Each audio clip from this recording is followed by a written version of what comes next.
let's take care of this elephant in this room, all right?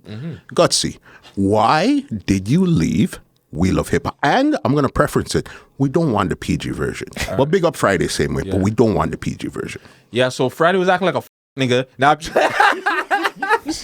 no, listen, this is the first time and because it's muscle, I'm gonna give you guys the real, like 100% the real. Sorry, Friday, if you don't like this, but oh well. I'm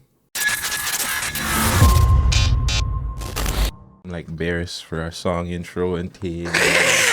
I'm saying I had the song and the other week in my head, everything, man. Well, Guttzy, listen, Guttzy, welcome. And Mr. Vegas, welcome to the Entertainment Report podcast. You understand? This is actually where media meets media. It's been a long time since I've talked to my brothers in media, you know what I mean?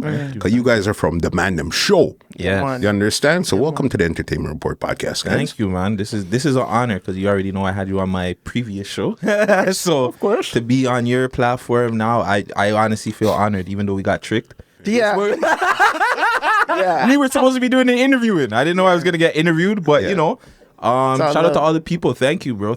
Muscle. Thank you for having me. And I got to give you your flowers quick for everything that you did. I know we were talking behind the scenes, but your transition is amazing. Like if people want to, like from the media scene, if you guys want to see how somebody from the cassette era to CDs, DVDs, now to doing his own friggin' show, podcast, network, whatever you want to call it.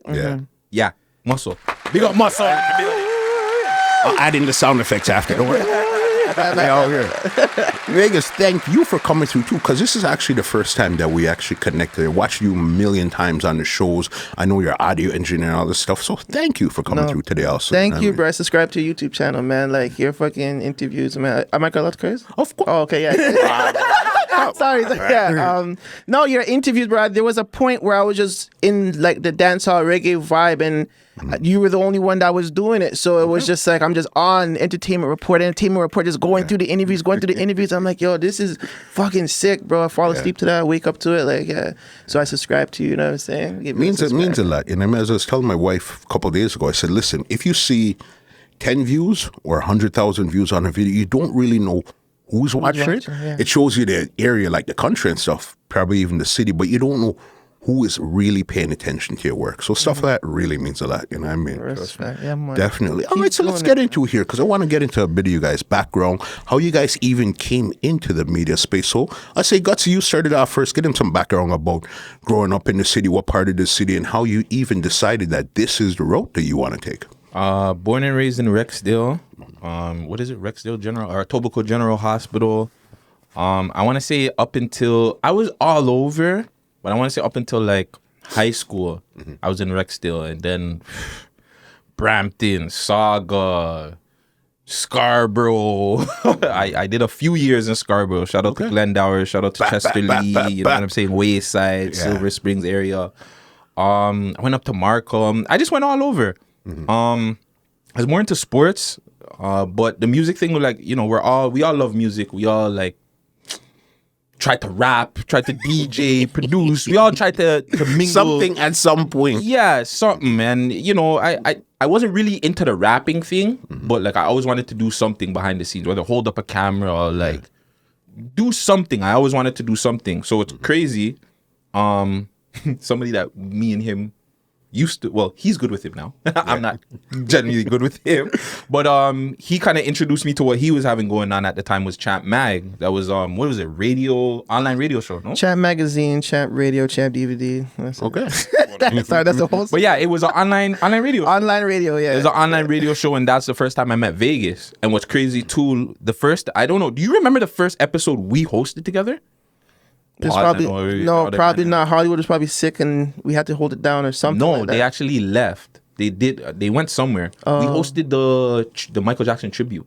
It was me and you, fam. We were just bumping beer every day. But yeah, that was actually like the first time like me and Vegas like actually like worked together and stuff like that. And then from there, like we be like Champ Mag days. We were going all over the place doing stuff. And then Hoodlum brought him around for, you know, Free Up Hoodlum. He brought him around for I want to say a podcast that he was trying to do at the time. And then, he came to the studio. I was just like, holy shit, my guy Vegas, 10 years. We were back together. We started a Man Dem Show with our homie Andre. You you know, at the time we just didn't work out with Andre, and just me and Vegas have been going at it, and yeah. I get at him every day. I know he gets annoyed at me, but I have a vision that I know we're going to do big things in this friggin' world, not even just the city. No, for sure, because the world is a big world, especially when it comes to the podcasting world right now. Yeah. I definitely see an explosion. So even you, Vegas, how did you get into, because I know you do your audio engineer, video editing, all this stuff. How did you get into all this, and what part of the city you came? Give us a little bit of your background, how you got to where you are today. So, like, I'm from Chester Lee. People think I'm from Malvern, but no. CLE, not Cleveland. When we were young, we were always into music. Like, I was always, like, I started off as a rapper, you know what I'm saying? Writing music, rapping. Yeah. I had a crew, Imperial. Shout out to J Lyrics and 9X, you know what I'm saying? Shout out to my dogs, them. So, like, we had transitioned, like, to making our own stuff, right? Justin used to make beats. He taught me how to make beats on Reason. So that's where I started producing now, you know, doing 1-2 here and there with Fruity Loops. And then from then, I said, yo, after Imperial kind of disbanded, I was like, yo, we need to, like, make a whole thing in the community. So I started Royalty Squad. Royalty Squad had Dem Boys and Money Making Mollies, which is now Triple M. Triple M. Okay. And then we still had Young Rulers with me and 9X, you know? So we started that as a company in a whole, me, Hollywood, Biggs, and 9X, and we just try to evolve into the community. But these are the times where, like, social media wasn't popping, it wasn't digital, everything was still DVDs, cassettes were still around, CDs burning, like all sorts of stuff. Facebook was guanin. Facebook it wasn't yeah, huge, Facebook but was that was but one. it Probably wasn't just on your computer at that time, because remember, Yeah. Facebook started off on the computer. Yeah, and then you you're could get it right, as you're an right. app. Yeah. You're right. Remember, these are the days of MSN Messenger and all sorts of stuff. AIM Messenger. BlackBerry, BBM. You know what I'm saying? Even BBM was before hot. BBM. Yeah. Even before BBM. That's what I'm saying. We had all that MSN, stuff. was right before the BBM. Yeah, so that was those were the days, like, of MSN Black Planet and all those stuff. Like, so that we're one. trying to High five. You know what I'm saying? So we're trying to get our music out through that route, and I guess with that now we ended up building our skills, our rapping, our own. I'm shooting our own videos and all that stuff. This is like pre-YouTube, you know what I'm saying? So, like, after all of that, I got into a studio and I started working at the studio called Dungeon Sound Studios, and how I got to, like, where I am now is, like, through that I used Cubase and stuff, and Hoodlum again, I think he's like the catalyst to success. You know what I'm saying? Free him up. He had brought a lot of the clientele through. You know what I'm saying? If it wasn't for Hoodlum, I wouldn't have been able to work with many of the talent I have worked with. So that transitioned into strengthening my audio engineering experience. I'm doing in-studio music videos and just building that route. So from there, I just started to boom, boom, and just learn and develop and just grow and grow and grow. Flash forward, Champ Radio days, me and Hollywood, my next boy, and M. Dot, rest in peace, M. Dot. You know what I'm saying? These guys went to like school for broadcasting, and then they created a radio station at UTSC. Okay. And then we just started doing Champ Radio. It was us, and it was Crack House Radio. You know, shout out Crack House Radio. They was at 9, and we was at 11. So. We just started doing that, and that's how we got interviews with, like, Fabulous and Nicki Minaj, Charlemagne. Okay, yeah. so you have those, bro. Yeah, bro. That's what I'm saying. This is foundation. Like, so this stuff now, we've been did that already. You know what I'm saying? Where's all that content from back then? My boy probably has it on his hard drive. Yeah. It was not on, like, YouTube or anything. It's funny that you say that, because I actually get at halls all the time. I'm like, yo, fam, we used to do, like, music video remakes of, like, Old Boy and stuff, where we're all taking a part of the music video and singing. Now, that needs to be up somewhere. Even if you build a separate channel where you just put them out as shorts, quick snippets, that needs to be out somewhere. You understand? To especially show where you guys are coming from and why you guys belong to be where you are right now. Yeah, you're right. Because there was a lot of legendary stuff. Yellow Wolf performances, bro. I think we seen Joa Santana perform. We went to Ghana Nakwe. I heard about that. That's crazy. That one of the craziest events I've ever been to. Yeah, Champ Mag. It was before its time. I'll say that. It was 100% before its time. The 100%. Stuff that we were doing then, if that came out now with the characters too, that, oh man. What years are we talking about here? 2000. Okay, so Champ Radio was around 2007, 8, 9ish. Yeah. Dungeon was 2010, 11, and beyond. So that's what we're talking about, like mid late 2000s. Yeah. After the Dungeon stuff, and I went to other studios. Like around 2014, 15, I started developing like artists like Boogs and stuff. He had his really good hit. We had his hit. Sorry, he had his hit Black Challenger, and from there, I think that's where the popularity raised again in my second wind. And yeah, we had Black Challenger. 3M French had Let Me Tell You Some, and a whole bunch of hits, man, like coming out of the city at that time. That was mixtape, the real mixtape era at that time. When you go downtown Yonge Street, there's when you go like close to, Rock the House and these places are even on the streets. What was the man? Hustle Man. Hustle. Yes, you know what I mean? He'd be on the street selling the mixtape. That was a real hustling era in Toronto. Even if you come to Scarborough, you come to Scarborough Town Center. You know that little place between you get to, when you get off the station, before you get into the mall, there's like a little alleyway type of thing. That's where people are hustling mixtapes and stuff. You know what I mean? DVD, magazine, Smack was hot back then also. Yeah. So, it was a different era. And I mean, before we got to the YouTube where we are right now. Yeah. Or before it got popular anyways. Like YouTube was around for a while, but like when it really hit the pinnacle where people started to create money from it, that's when everything changed, you know? Definitely. So even, how do you guys get your names? That's what I want to know. Guttzy Guttz and Laz Vegaz. Go for it. Me? You want a PG version or? No, listen, we're adults. Listen, this conversation just started. We're not doing no PG here, no PC, nothing out here. Well, because at the time before, like I was trying to promote something that was more for the kids. Yeah. So I would be like, yo, Guttzy, he has the guts to do whatever he wants. But I was really into Galdem's guts. Yeah. That's really what it was. Like, I'm into Galdem's guts. And like the problem was too, like I had to learn over the time. Like you can't be smashing all your brethren's girls, your friends' girls, your over time. It took you to learn over time, bro. Because no offense, sorry, bro. I have to put you out. My bro showed me like all Galdem are free game, eh? Like listen, the Galdem are free game. If they don't put a ring on your finger or if they don't put a ring on your brethren's finger, they're gonna get they were giving it to me too. So it's just like shit, bro. It caused a lot of problems deeper down in a lifetime, but I had to learn just how to be more respectable. But I was in the Galdem guts. Yeah, Guttzy Guttz. But the PG way is like if somebody if a kid asked me how, I can't be telling kids, yo, I was in your mom's guts, or you know what I'm saying? I mean, I tell them, you know what, I have the guts to do whatever. So you know, so you have the PG and you have the R. You know what I mean? X-rated. The G-rated. Got you. Vegas. So during Champ Radio, my boy Hollywood, we called him Halls. You know, Hollywood. He, we needed a DJ name, so I figure, you know, if people were to say, it's like, yeah, you know, it's Hollywood and DJ Laz Vegaz from Champ Radio. So, you know, Hollywood is a spectacular place to be for stars, and Laz Vegaz is the gambler's fucking paradise. So I just created that name and put it together. I'm actually called Dex. Like they call me Dex from the neighborhood, you know? Dex Nitty, Dexter. D Sinatra. That's my rap name. That's a rap name that's new too. That's a new rap name. I call myself that later on. But like, did you guys actually even have different rap names too, or was always this was your name from the street? What was your rap name? My rap name was Little Fuse. Really?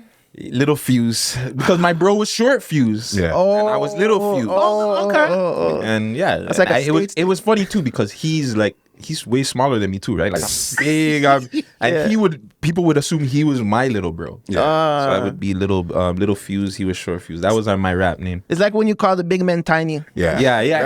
Pretty much same shit, right? Yeah.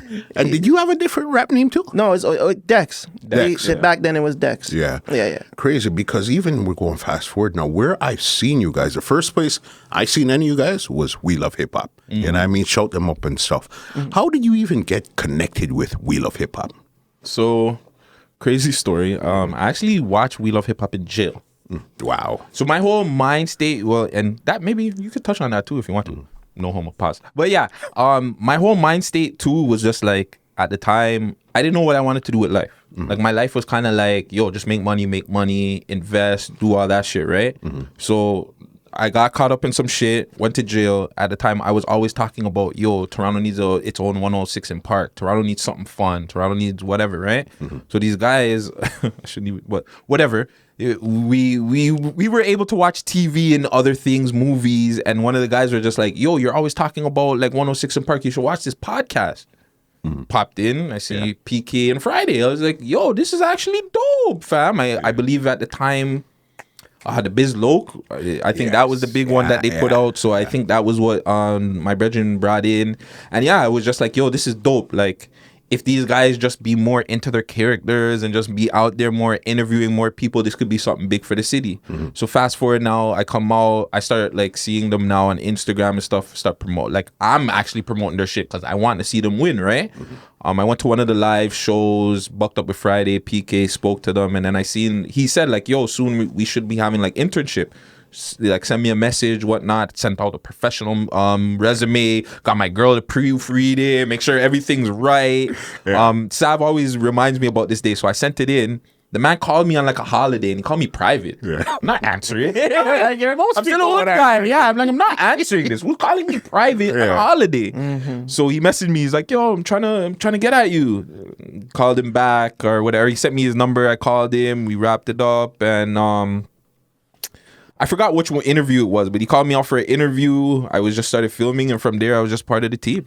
Yeah. Nice. So it was like a real send in a resume, get an interview, come in and intern. So you originally started behind the camera. Yeah, I was behind the camera. Going back to your whole thing too, like my whole thought process was my life was kind of fucked up. Like, you know what I'm saying? I'm gonna be real. I just got freaking convicted for human trafficking. Shit I didn't even do. I wasn't even freaking involved in the shit, but you know, I had to, like, my whole life was changed. Like, I don't know if Vegas even remembers those times. I was living a really fast life. I was doing whatever the fuck I wanted to do. So now you get a reality check and you're in your 30s. It's just like, yo, you really got to fix up. So anything that I was doing, I was just like, yo, I got to do this professional. I got to do it to my best ability, right? So yeah, I was behind the scenes. I wasn't behind the scenes of any of the big interviews. I know people like the Biz Locs, RIP Houdini, and the YG. I wasn't a part of any of those. Okay. I became an on-screen personality COVID time. COVID? Yeah. Okay. So COVID time is when like we can't hold cameras up in anymore. Everything moved to Zoom, right? Yeah. So the whole thing was I was always giving hot takes behind the mic, and Friday I was like into the mic. Yeah. So it was now time for Guttzy to be in front of the camera. But yeah, and at that time too, I think the same time, me and Sav were just like, let's do our own thing too. Because I started filming my own little show, my Guttzy little series where I was interviewing people too, but I didn't know what the hell I was doing. I had a camera, I had a mic, and I was just like, yo, let me try. Let's just figure it out. Yeah, figure it out. Friday seen that, and he was just like, you know what? He seen that also what I was trying to do with Sav. He was just like, yo, just come bring everything over here. We have a spot. We have the cameras. Because I'm a man, I don't like to ask people for shit. I'd rather just kind of get everything on my own, do my own shit. Because figure it out. We ended up doing 6 views on Cut, brought it over to Friday, and the rest is pretty much history. From right there. So even you, Vegas, when the first time I remember seeing you, probably if you said you'd done so much before, clearly our paths would have crossed at some time before, but the first time I remember seeing you was, I think We Love Hip Hop went to a studio and you were the engineer there at one of the studios. Was it there? I can't remember. When was the first time you remember going on We Love Hip Hop? Hoodlum, but that wasn't even out. That's not even out yet. So the actual first episode I was involved with must have been like a 6 views thing. Or Friday must have messaged me for filming because Gucci was gone. So he needed a backup cameraman to shoot the stuff. He? Yeah, it's either that or when we did Voice of the Staircase. What are those? Exactly what I was gonna say. Because if it was the Voice of the Staircase, I was doing the audio there, and the audio fucked up, which was an amazing interview. But yeah, that interview was so good. I wish the audio came out better, but It wasn't my fault, bro. Yeah. So You're the audio engineer, bro. If you said you were the cameraman and they put you on audio and then it fucked up, I understand, bro. You're the audio doing both guy. that day, both at the same time. So I was doing audio and I was doing video. The thing is like it wasn't recorded. Like the record button wasn't on. And Friday has the old school friggin' Tascam joint, bro. Like I told him step it up, bro. I swear I showed him the roadcaster. Like, bro, this is what's new, my G. You need to step the game up. The only thing I'll give to Friday, I'll defend him for, is usually he always has it beside him, right? So he's always watching to see, yo, timestamp this, or we're going too long. Yeah. So he didn't have it beside him. Like we switched up. My whole thing too is the way the filming is, right? I always want to be different. I always want to be creative. So I believe during that Voice of the Staircase episode, I wanted to be like it was a round table. Yeah. Instead of it being like just us in front of the camera kind of thing. Let's all have like a circle and we just conversate kind of thing. Yeah. So yeah, it ended up fucking up, but yeah, still a great conversation if you guys really want to get by the bad audio. Yeah, it was really dope. It was really dope. Because I remember even with Voice of the Staircase, I remember they came up about a year or two ago. They came up. That was the one where the guy goes through the door. Yeah. Pretty dope. Shout those guys out. I like what they're doing over there. That one there was the first time they actually came up on my radar. Was the first time you left. I went over, We Love Hip Hop, and then you ended up over there. So you guys actually interviewed them first. I went over there for an interview. So that too. The first time I left We Love Hip Hop, just for people to know, I didn't really leave We Love Hip Hop. I took a fucking break. Yeah. Like it was a whole thing where I was just like, I was doing a lot of filming, I was doing a lot of editing, and being the person in camera trying to promote. Nah, nigga, fuck that. I was burnt out. Like there was times where I would just come in, I was just going with the flow. I didn't want to like podcast. I didn't want to do it. So yeah, I just said, fuck it. Let me take a couple of weeks off. And that was it. Like it was planned, guys. Sorry. Fuck. But yeah, I went over there to Voices of the Staircase. To me, it's like, again, like the way I always think, and shout out to like what Moula's doing, right? Like I'm always trying to be creative. And just with the media stuff in general, I felt like media's boring. Especially in Toronto, I felt like people were just afraid to do certain things. And I wanted just to take risk and do things that people might have not agreed with, but they would have been like, yo, this is cool. Like the shock value. Yeah. So, but this time is real. I'm gone, guys. Yeah, we're going to get, don't worry. We are going to get into that, but there's some more stuff we need to cover before we even get into that. You know what I mean? What would you say? So then you became a sometime on-air host also, too, on 6 Views Uncut? I want to say he was fully an on-air host when I started bringing him in. Yeah, he brought me in, Yeah, I can't remember which episode he started coming in fully, but once I started realizing that Vegas was around... I remember when Friday took his trip and we had to do the 6 Views Uncut on our own, and we did it at Major Music. The first time we brought it to Major Music. He didn't take a trip that time. No, but that's what I remember. Remember when he went to Montreal? I don't know what happened.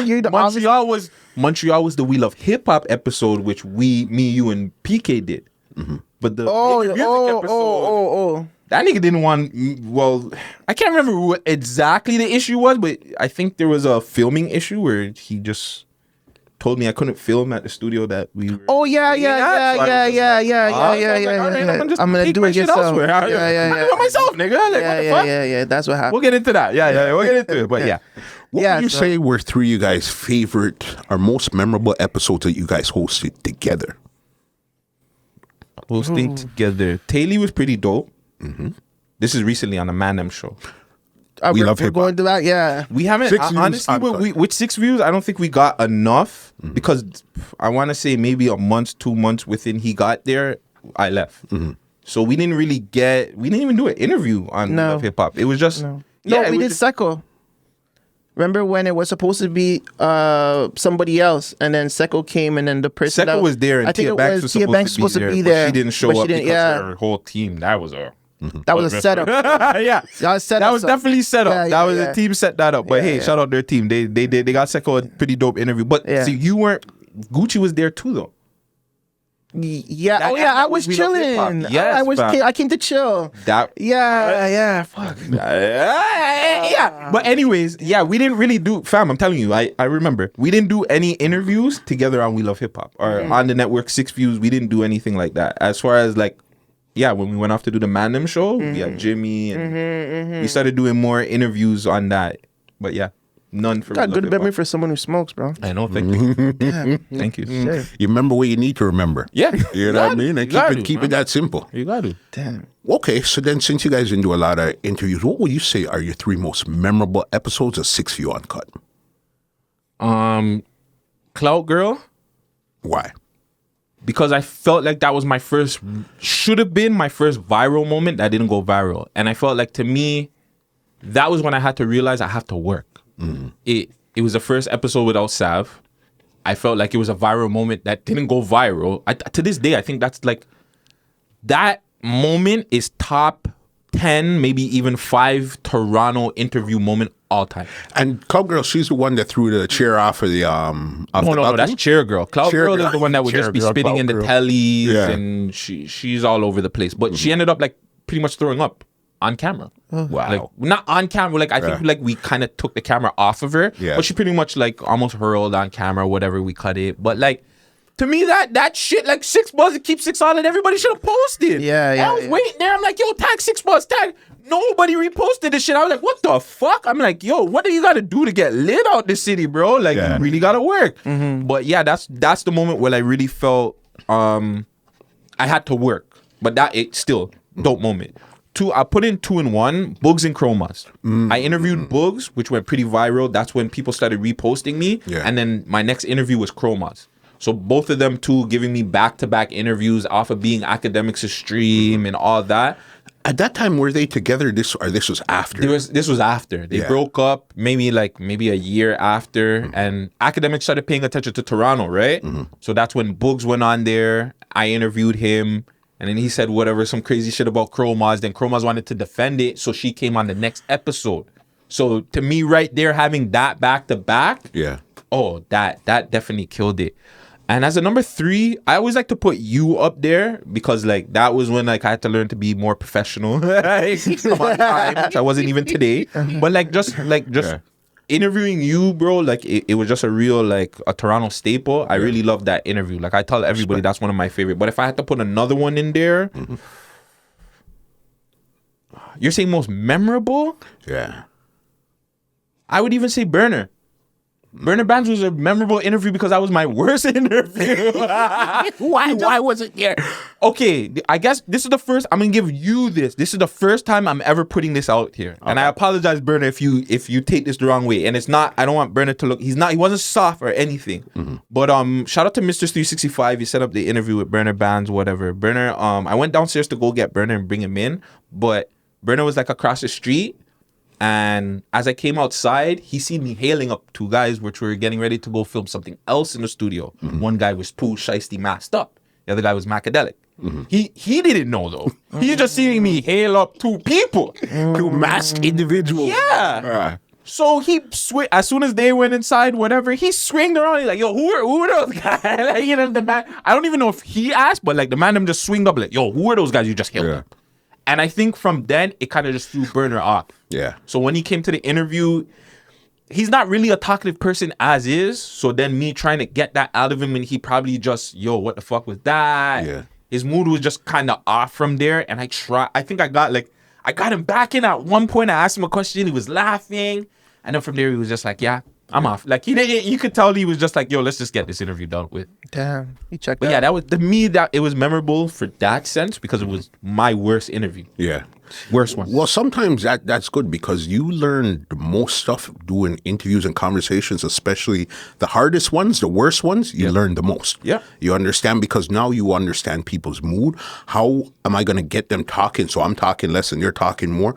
How can I interest them to keep them in this conversation? Oh, yeah. You know what I mean? I was it was a humbling moment because I was feeling the fuck out of myself at that time, too. I was like, yo, like all the interviews I'm doing are great. Sometimes I'm not even prepping interviews. I'm just going in, giving people great interviews. I used to tell Friday all the time, I'm like, nigga, you my only competition out here. You ain't even really my competition. Like, fam, I'm just a guy out here. But like, yeah, I needed that to humble myself and be like, all right, now I got to come prepared every interview. I got to figure out ways. Like I started watching different people I watched, what was it? Like bad interview moments. So where people would walk off of interviews and shit. And I would try to figure out, okay, what do you got to do because sometimes you can just tell You've interviewed hundreds of people, bro. You know what some people, I don't know. I see a lot of people are engaged with you. But I'm pretty sure you've had the one time where people are just like, bro, I don't want to fucking be here, muscle. Just hurry up and ask me the damn question. Cut, bro. I'm going to go make me money. And you got to figure out ways where you can make those interviews still engaging, right? Especially for the audience. It's like you have to be like sometimes like what's his name there, Nardwar? Yeah. Where he always knows this little information that it's like nobody else knows. And that what I find with dealing with any artist, anybody that's in any business, if you know this little tidbit of information that few people know, they'll open up to you the most. You know what I mean? If it's just, oh, so what's your plans? Oh, I know you just put out this new song. What do you plan on doing in 5 years? Oh, okay, yeah. If it's those generics, depending on their mood, they might give it to you, they might not. But from they see that you know something different, they're going to give you what you want. And for any young, up-and-coming interviewers, hosts out there, when you're interviewing people, they love chatting about, like, they love to know that you know stuff about them. Once you say, yo, you did that, they want, they're artists. They love themselves. They have a little bit of ego, so maybe a lot of bit of ego. So ask them stuff about themselves, or so, just like you said, something that they would know that a lot of people won't really know, or somebody that's paying attention would know. Then they'll be happy. When it's sometimes it's simple as, you know, sometimes people spell their name and they have an accent on their name and stuff like that. Sometimes, a lot of times when you're writing their name, you can't really put it in there. From you even notice that and you tell them, say, yeah, I know your name is supposed to have an accent, but it's not here. Something like that, that super attention to detail, you and them are best of friends. Facts. Especially when you even if you dig down into interests as well. I found that works a lot. Like when we interviewed at Destiny, and friggin', like I was telling her about like the studio she'd been to, because she said she'd been to certain in Montreal, and I'm like, so which one you went to? That one? She's like, whoa, how did you know? Like, she was surprised because obviously, like, I know I'll go out here as an engineer, so like it was kind of like, holy smokes, like you guys know, like, did you like fucking do your research? Or especially when the podcast game right now is, I wouldn't say saturated because there's still so much more room, but there's a lot more people doing interviews and conversations now than before.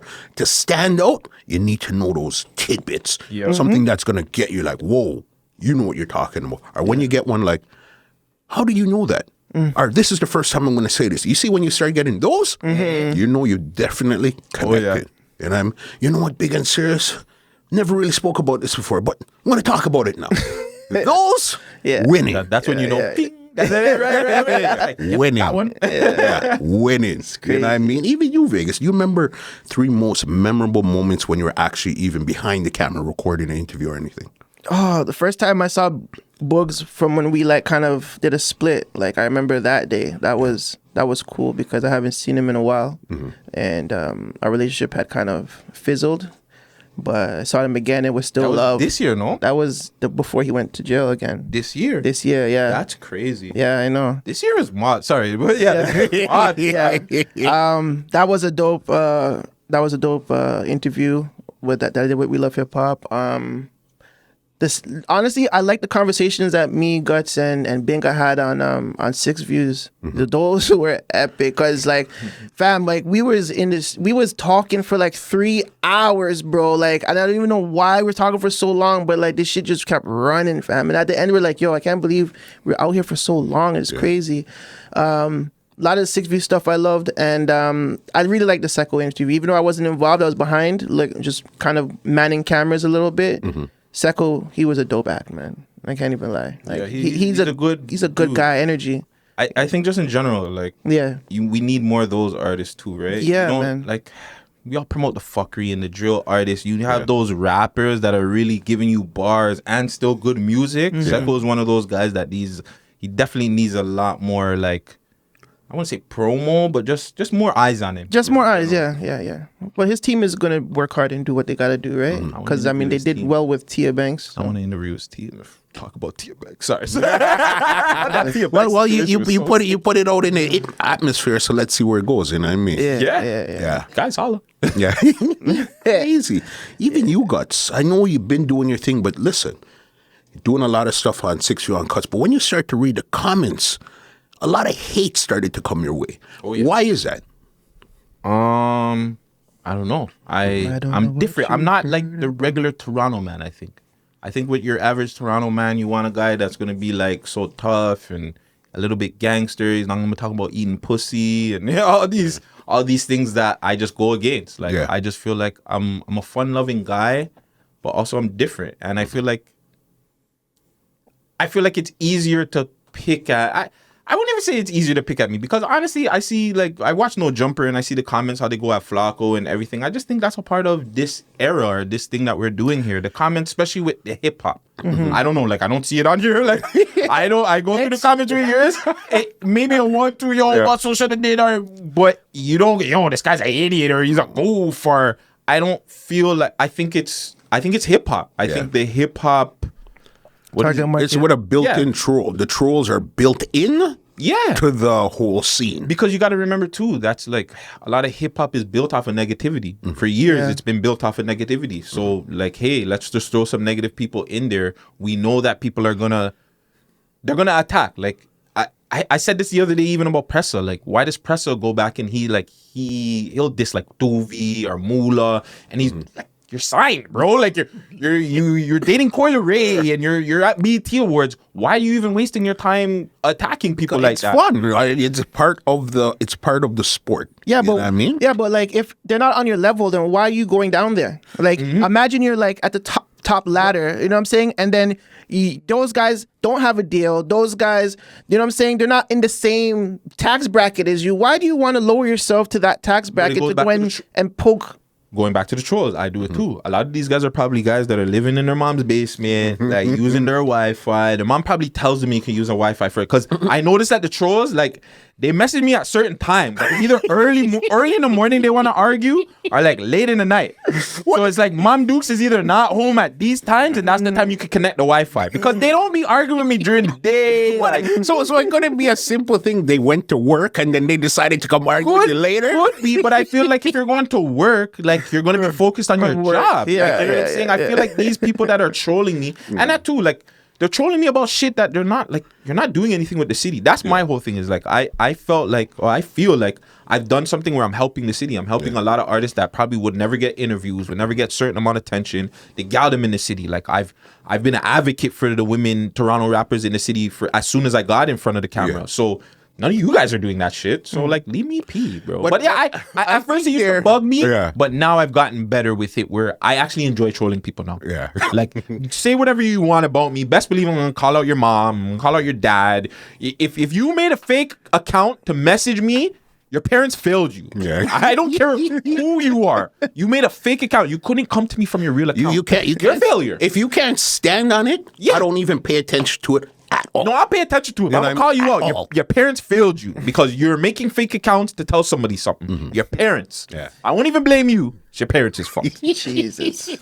Nah, man. Just the other day, somebody sent me a random stupid message. Listen, if it's not coming from your real account, I ain't even seeing you. I want you to know that I read it and you don't get a response. Because if you can't stand on it, don't talk to me. So hold on. You can't face me. You're saying something different though. Yeah. Because you're asking me about the comments. Now you're saying your DMs. Yeah. Ooh. Oh, my DMs is way different. Your death threats and my DMs is crazy. Don't get it twisted. My DMs were good when I first started. It still is. Actually, that too. I think a lot of times we just focus on the negative shit. Because I be getting a lot, like even when I'm on road. Like just the other day, I went to the dispensary. Yo, that's Guttzy from Wheel of Hip Hop, blah, blah, blah. Yo, give him free weed. Like, I feel like that too. The internet, you have people that they're able to just, yo, I see this person living good. My day's bad. Let me just type something. Whereas on road, I've never had one of these issues. And I'm outside every day. Yeah. All over the city. I've never had one. Yo, fuck you, Guttzy. I don't want a piece of shit. And I guarantee, fucking pimp, nigga. I guarantee you passed this troll at least one time in your lifetime, and they said nothing. Hell yeah. Guarantee you know. You know what? I'm lying. They probably hailed. They say, yeah, man, I love what you're doing. Just to, as soon as you walk off, to turn on, yo, fuck that nigga, put it on your. I'm gonna send you some fucked up DM right now. His teeth are yellow as fuck, bro. Like it's, and at this point, like before, I'm not even gonna lie. Going into it at first, it was hard because I'm a nigga, guys. Like you were street. You were still 100% in the street zone. Mentality was, if you said anything, what? Let's go put, where are you? I was sending people my address. Yeah. Like, yo, I was telling people, like, I would be like, yo, I'm here right now. Come on. Mm-hmm. Did anybody ever show up? No, hell no. Hell no. But I had to learn over the time, like, a lot of these guys, they're in a mud basement, or they're just not going to do anything. They just want to get a rise out of you. They just want to participate. Because remember, even if you go on Instagram, the best part of Instagram is the comment section. You know that, right? Oh, yeah. That's where the real game happens, is inside of the comment section. Yeah. That's for So sure. you have a lot of people that their whole thing is, let me say the worst comment so I could get the most likes, people comment, and then that's the whole game right there. Yeah, I remember when I put out my top female list, and everybody was arguing, and I was arguing with people, and I don't think even people realize, like, I was just arguing so you guys could just up my page. Like, you guys just give me more traction, fam. I don't care. Like, you guys can feel however you want, but just comment. As long as you're commenting on this page, I'm gravy. And you're sharing it with your friends, and you guys are talking. Gutzy's an idiot. Go comment and say how stupid he is. Yeah, do it. Yeah. But once you keep doing what you're doing, after a while, those comments are gonna fall off, and you're gonna continue to rise. Because you see, when I first got, especially on YouTube, the Americans used to kill me, boss. Oh, Kill me, yeah. dead. Oh, I hate his accent. This guy hate his laugh. Buddy, where's this guy from? How do you even understand him? But right now, my biggest audience on YouTube are the Americans. You know what I mean? Sure. Canada's actually like third, and sometimes even fourth. You So understand? second is Jamaica. First America, second UK, Caribbean trods between 3 and 4, and then Canada. So it's between Caribbean and Canada. But number one is America. Why do you feel that's that way? Because I feel like I have my own, but why do you feel like that?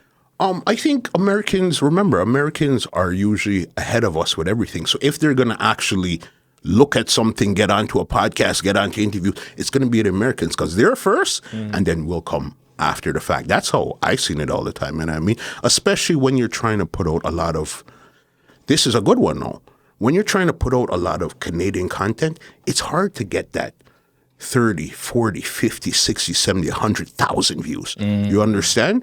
But once you do sometimes international, not all your views are going to do that, but you're going to get some 100,000. You're going to get some 50,000. So a lot of times what's hot on the ground in whatever city or country you're in is not necessarily translate to the internet. Has Canada, in your opinion, like built a proper infrastructure for like the urban? I hate using urban, but like For the hip hop, reggae, soul, R&B, has like, yeah, is there? No, the infrastructure it hasn't. We've had before. We had like grants. You could still get the grants and stuff like that, but there's no real. To what I could see, I could be wrong, but I don't see a real infrastructure. Like, okay, you're this artist, you go to this person, and then this is what happens. What I'm finding now is a lot of. Let's go podcasts right now. I find that a lot of podcasts are sharing the same guests, especially if they're hot in the streets. Moula's hot, so you're going to see him on everybody's podcast. That was intentional, though. No, but with him, I think that's more intentional. Yeah, that was a Hold on then. If that was, because we know he's a freaking genius when it comes to it. Facts. You see, what's her name from the girls that broke up? TNT? Taylor. Yes, her, after Rolling Loud, everybody's podcast. And again, I get it, because remember, we don't have a super big pool that we're going to think, but there still has to be a bit more, bruh. You understand? There still has to be, okay, you know what? There's these 7 podcasts that's hot. I'm going to do 3 of them this time, because it's only these 3 I choose. The other 4 we'll probably do 3 years from now. And when I do those 4, I'm not going back to the other 3 that I did. So there still isn't no real infrastructure, no real setup, no real...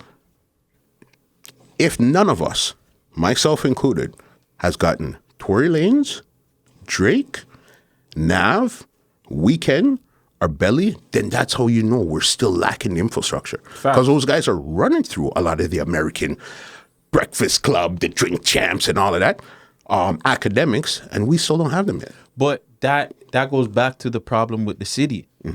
They should pull up here. That's why I like what Moula's doing. Because a lot of guys in Moula's position right now, they'll just be like, yo, I'll just wait till the Americans come hit me up. Yeah. And I think that's bad, because then you're not really helping the city. Exactly. So then when You have the audience that really, they're not smart enough to be like, oh, well, you guys are not getting good enough views. Well, if the artists themselves don't support, how the fuck are you going to get? But it's a catch-22, because I know in my mind, one day is these two chairs that you guys are sitting on, I'm going to be sitting in one, and Drake is going to be sitting in one. Oh, yeah. I know that, But I know it's like this. Drake doesn't want to come and give you a handout. He just wants to come and make sure, okay, you're regularly doing 5 million views a month, okay? He just wants to come and add something on top of it. I don't think he wants to come and build it your for shit. You understand? Yeah. That's what I think. That's why I say, okay, work your face off. When we have 300,000 subs, then go check him, say, yo, what's up? But then how do we get there without these guys doing that? So because, like, look at... I'm glad you asked. I'll tell you. Jay-Z, I see Jay-Z after a while, he went on Breakfast Club. Like, you know what I'm saying? The Breakfast Club and all these other places, they'll have the artists, no matter from high to low, they'll come and support their city and whatever. I just feel like with this city, we don't have that same support just yet. Maybe as it goes on. We're getting there, because we're still fresh in the podcast game, because the oldest one basically we have right now is We Love Hip Hop, and they just turned 5 the other day. That's the oldest one. Might be a little bit older, like maybe by a couple of months. Well, okay. When I got into the game and I looked around, the only three people I seen was We Love Hip Hop, Extra Gravy, and Pre-Lime podcast. Pre-Lime is more soca and stuff. Soca, yeah. Those are the only three that I've seen. So we're still young, but this is how I see things. If we need to grow, us being in Toronto is a bonus. But what we need to do is mix the Americans and the Canadians. Now, if we're doing virtual interviews, bro, I could interview somebody from Poland. You're hot in Poland? It doesn't matter. Let me interview you. I'm going to introduce you to my Canadian crowd. My Canadian crowd's going to watch it. My audience is going to get bigger. So when I put on this other Toronto guy that's not as big, he has a bigger chance of more people seeing him. So you have to mix what did they say? You have to mix the medicine and the sugar together. You understand? We want Toronto to go. We're in Toronto right now. I've been saying Toronto from 1990 odd. I want Toronto to go, but I know the only way for me, how I see it, have to mix them. You know what I mean? Yeah, unfortunately, the infrastructure and like what we were saying always with the subset. There's a small subset of people that tune into the hip hop thing. So even if you get all of Canada, you're only getting maybe like 500K. So we got to widen the subset, start doing not just musicians, actors, politicians, you know what I'm saying, former criminals. You know me, I'm from the street. You're down for whatever. Me personally, I'd interview anybody, bro. How I look at it, I'm not in the streets anymore. So I'm media guy. I will interview anybody from... What was my boy there that everybody doesn't? Mayhem Moriarty, Michael Erks, Moore. Hold on, Erks. Stop that. That was a big thing that I seen you guys going back and forth on. Yeah. Mayhem Moriarty. At that time, I felt that you guys, at that time there, if you guys really had access to him, you guys had dropped the ball at that time. First of all, Facts. I'm not asking the audience if this is what you want to see. I'm recording it, putting it out, and we're going to see what's going to happen. And most of the audience that was hating on it, they would have watched. Everybody would have watched. To me, it's about the story. I don't, like... It's the whole thing of what's going on right now when people die, and they had the whole media thing. Should you be reposting people's content if they die, and this and that and third? And to me, what do you think? CP24, CTV, CNN, radio stations, CBC, Spotify. What do you think you're doing? It's just because you could point and say, "Hey, Guttzy," instead of we don't know the president of Bell who said, "Okay, let's repost these stuff here." We don't know them, but we know Guttzy. We know where to find Vegas. We know where to find these guys. A debate about it. I wouldn't say an argument, because we argue about other stuff. The debate would, because RIP JG, he had a person that died, right? And somebody did a bio on him, and I was just like, fam, like, I that's one thing I don't like. I don't like when people do bios and then they be getting shit wrong. Don't do the bio on. Okay, fair enough. Especially when there's a source available. Yeah, you know what I'm saying? If you have a source or you have something that you could go to, go do a proper write-up, biography, whatever, documentary, whatever the hell you have to do. If you're just doing it for clickbait, and I kind of look at you like, what are you really doing this for? You're just doing this to get $1. And to me, I don't really rate that. But yeah, like, I felt like Vegas should be doing that, because Vegas is tapped into a lot of these artists. So it be coming from a real space other than just let's get a this quick nigga couple died. of stats. Yo, let me go throw this on YouTube so I can get a couple of thousand. Whereas if Vegas is doing it, shit, nigga, you can even take off the monetized fucking shit and you can actually do it from a place where it's just like, yo, I'm giving you guys the real info on these artists, not just I'm just want to get clickbait out of it. Like, I'm not giving just you, running in. where this guy came from, how he started rapping, his influences, all that shit. Where those things are more important sometimes. You have the academics, you have, you know, the Vlads, no jumpers, people that are out here mostly for clickbait, bro. And this is my argument. My argument is that, like, these guys are just not like clients to me, right? Like, I build relationships with them over the years. I talk to them over Facebook. We talk business. We do other things. For me to be out there, I know certain things, you know what I'm saying, their private life. Like, for me to be putting that on the fucking gram, like, I don't like that shit. I don't like seeing that, you know what I'm saying? Yes, I'm a watcher of those things, but, like, I don't want to be involved. Like, my media mind, like his, it hasn't, you know what I'm saying? I'm still in private, you know what I'm saying? Not so public, taking care of, like, these are still my, like, people that I consider, like, not like friends. They're still considered friends. You know what I'm saying? Like, I'm very cordial, and it doesn't matter what neighborhood I work with. I would still consider them somebody that I rate closely, because if it wasn't for them, I couldn't even be who I am. So, like, for me to be putting that shit out is, like, it's offensive. I feel like, you know, I'm offensive to their friends, their family, their mothers, cousins, like, people that I probably have spoken to or ran into shooting their music video shoots and shit like that. Like, I wouldn't want that, and we would get in back and forth about me being the catalyst of doing these certain things and doing these documentaries, and it's just like, nah, bro, like, I don't feel comfortable, like, but I would say, remember, you're not gonna put out anything like negative, super crazy that nobody would know. If he was 5 and he scraped his knee and that's nobody else really know, you can put something stuff, but you're not gonna put out if he's got charged with some crazy charges and nobody knew this, or if he had a body that nobody knew about. You put out, no, he slapped out, so it's basically what you're doing is taking, even though you know them personally, you take every piece of information that's on the internet and put it into this 10-minute documentary or whatever that you know personally. So you could give the people what they want from a personal view. You understand, from that point of view. So it's not really like, hey, he died, let me just dig up some dirt and go say what it is. Because I understand your position. Because when Louis Rankin Ox died, I was the last person to have his interview. He sat in this same room here, you know what I mean? And we did the interview. And when I got the call that he died, I felt weird. You know what I mean? I didn't know what to do with that episode. Do I put it out right away? Do I hold it back?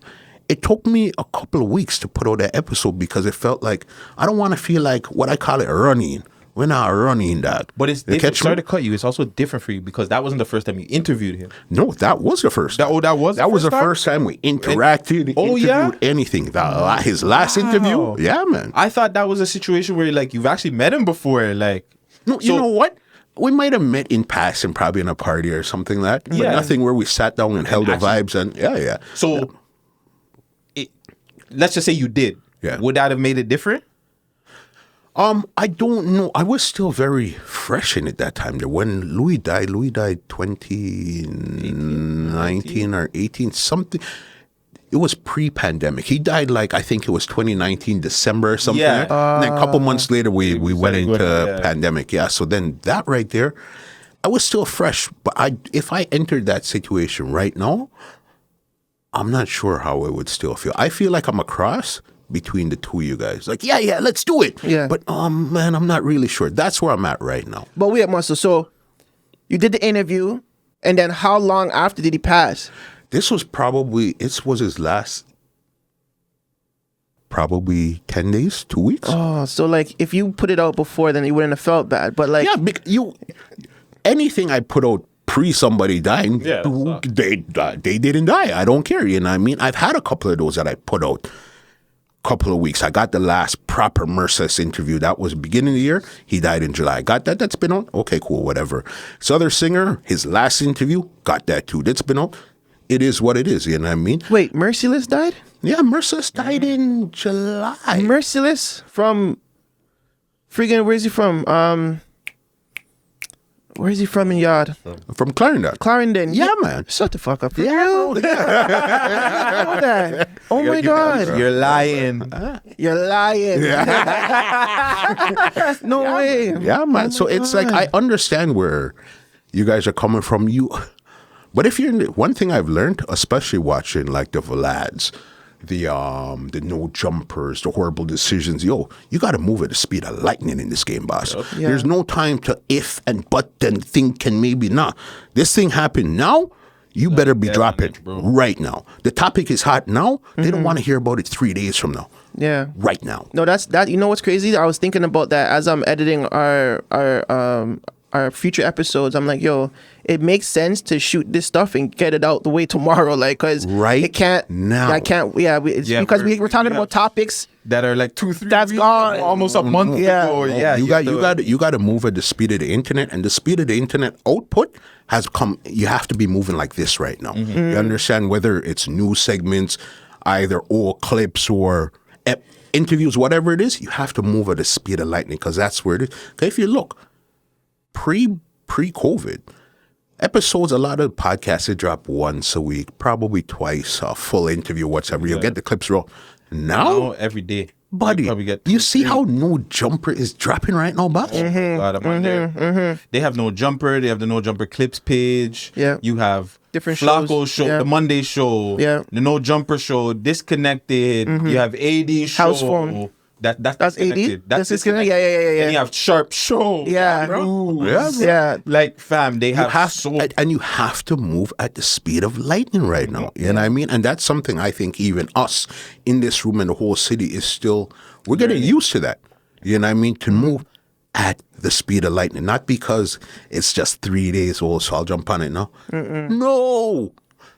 Right now. It happened 4 o'clock in the morning. Make sure by 9 o'clock in the morning you're talking about this. By the evening time, it's out or whatever the case is. Just like news. That's how it goes. I don't know if you guys have your own Rock Boy for like the reggae or dancehall for Toronto, but like that's why I appreciate Rock Boy so much, because if you don't have a Rock Boy Ninja, who's keeping you up to date on what's going on in Toronto ASAP? Yeah. It might, some people might not agree with all this stuff that he's putting up because it's the shootings and stuff, but you kind of need that. Like Rolling Loud came down there and says, yo, thank you to Rock Boy. At least we know what's going on in Toronto because of your videos. You don't have Rock Boy. They're probably lining up a whole bunch of artists that have beef with each other on the same day. Exactly. So it's like, you need that, bro. You need just the media like, not everybody's gonna, like, I don't expect, and it's not to diss the Rock Boy, but I don't expect Rock Boy to have a code or anything. His job is to put out the news of what's going on. Some people like us who actually interview people, it's a little bit different. I expect us to have somewhat of respect for people that pass, maybe. But like, if we're interviewing somebody, I don't give a fuck. I'm gonna ask them anything. I don't care personally. I'm gonna ask you anything now. We brought it up a couple times in this conversation. Rolling Loud. Yes, sir. Do you think that was something good for the city, bad for the city? Very the city didn't appreciate it. The city did appreciate it. What are you guys thought on Rolling Loud Toronto? I'll go first. It's very good for the city because we're coming from a time where like there was no goal as an artist. You pretty much hustle, or you work a 9 to 5. You go to the studio, you spend your dollars in the studio, you spend your dollars mixing your record and mastering. Trying to get a Drake feature. You know what I'm saying? That was the goal, is trying to get the stimulus package. I'm talking about even before Drake, bro. Like when Drake, he gave up the handle to The Weeknd and stuff, but like back in like 2010, 2011, niggas was just rapping, getting hot off of BBM records, and the videos weren't even all that. The videos were mid, you know what I'm saying? But they were getting their shit out there, but all they were doing was just getting love, but they're not getting the real love. They're not getting signed. These are street acts we're talking about. Now we're seeing street acts on stage dishing their ops, and although it's a negative light, it's still positive because the crowd was rocking. They loving the city. You know what I'm saying? The much negativity there was. And Rolling Loud is such a big platform. Everybody knows Rolling Loud New York, Miami, Brazil. They know the Rolling Loud Brown, so like the brand. So like now that it's in the city, all these artists that have been working for 7-10 years, they now have a goal to reach. And not just for the Drake cosign, now they have the Rolling Loud. Rolling Loud. You know what I'm saying? In front of thousands of people. Thousands. And it was for some of them, it's their first performance, period. Period. You know what I'm saying? So when you have a substantial amount of acts just being on stage to that much people, it's just like, oh my God, this is crazy. They get that celebrity feeling. And maybe that way might be the satisfaction that artists need at the end of their, like, you know what I'm saying, at the pinnacle of the career or ever. Like, they could just be like, yo, I rocked out that stage and I'm good. Yeah. You know what I'm saying? And I feel that's very, very good for the city. Very good. And I hope to see a lot more festivals come down. The Coachellas. Is there any more? There's a lot more out there. There's more, but Lollapalooza. I hope they all come in and, you know what I'm saying? Spend some time with the city. You know what I'm saying? Rolling Loud was it wasn't based on top acts. Rolling Loud was a thing that it was, SoundCloud time is when Rolling Loud appeared at that time. So I want to say 2015, 2016, around that time. Yeah. Yeah, no, I'm the same. I believe that Rolling Loud was a good thing. Like anything that could bring attention for Toronto, I'm for it. Especially when it helps the Toronto acts. The fact that they even got some of the ladies up there. Like sometimes you see these things where, you know, the gal won't get any attention, all that. So, you know, big up, even though big up Paris, Tayley, Goldie, Chromazz. Are we gonna say Chromazz? Yeah. We're gonna say Chromazz, right? Chromazz has built her whole career off of negativity. Like, you know what I'm saying? People know But remember, negativity online is a whole lot different than negativity in real life. Where a crowd? Nah, negativity is negativity, period. Negative, whether it be her peeing on somebody, whether it be her in a music video having the tampon in her thing, like, it's always negative. Yeah. And she's one, like, I've never seen anybody been able to, like, what people would consider taking an L and then flipping it. I've never seen it like her. Like, nobody has been able to. When people have seen her through so many situations, be like, "Oh, she's done." Academics a couple of months ago getting at her. Oh, she's done. And she keeps going. So it's just like, yeah, big her up too. Like, it's everybody. She's like the moment for her. She's like the villain you love to hate, fam. Like she's like Joker, dog. Like we love the Joker. To look at. That's Harley Quinn. Okay, so you just brought up a good point. If she wasn't good to look at, do you think she could get away with what she gets away with? Yeah. Why? Because of the character itself, her personality. Like, if you actually get to meet, I don't know if you met her, but me and Vegas, I met her. Vegas, we've both worked with her. Yeah. She's just her personality. She's so dope as a person that I feel like if her same characteristics were there, she's like, man, her being annoying, her being out there, she outworks everybody too. Yeah. That's what people don't see. Like, everybody will always knock her, but she really works, whether it being porn, promoting her music, like, she works harder than everybody. So I feel like the looks is definitely plus, but yeah, she'd still be there. I think she'll hold her own on like a bad girls club format. Like, she needs to be on one of those. But like, no, if she wasn't a baddie though, that's the question. If she wasn't a bad, bro, some of those shorties are not pleasant. Let's keep it funky. I was just watching the Chance shit, bro. Like, half of those girls were not it, dog. Not it. If Chromazz had a chance on one of those Zeus Network shows, bro, I'm telling you, it has nothing to do with selling her soul. Nothing. It's just being on the platform and just getting a bag with the shorties, like a bad girls club, like a Natalie Nunn does. But that's the question too, because is ugly Chromazz going to have the same? Yeah, probably. If it's the same character, you're saying is Boog still talking to her? You I don't know. But that's what I'm saying. Like, I would want to assume, but I think the career would definitely be a whole lot different because she's not getting those same, like, I don't think Adam 22 is asking like a ugly Chromazz to come out there and bust on her titties.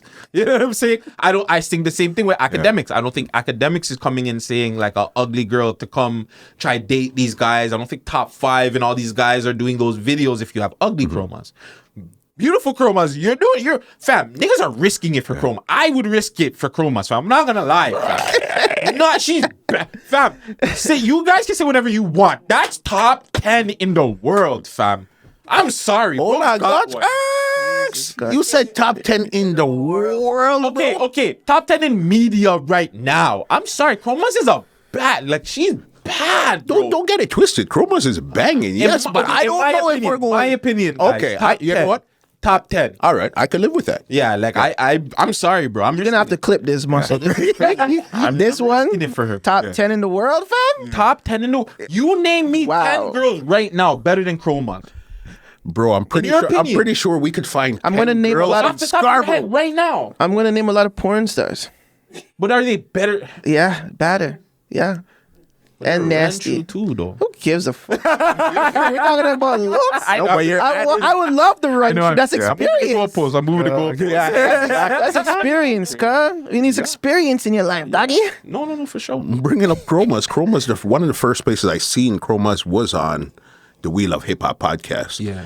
that was cool and everything, but now let's take care of this elephant in this room, all right?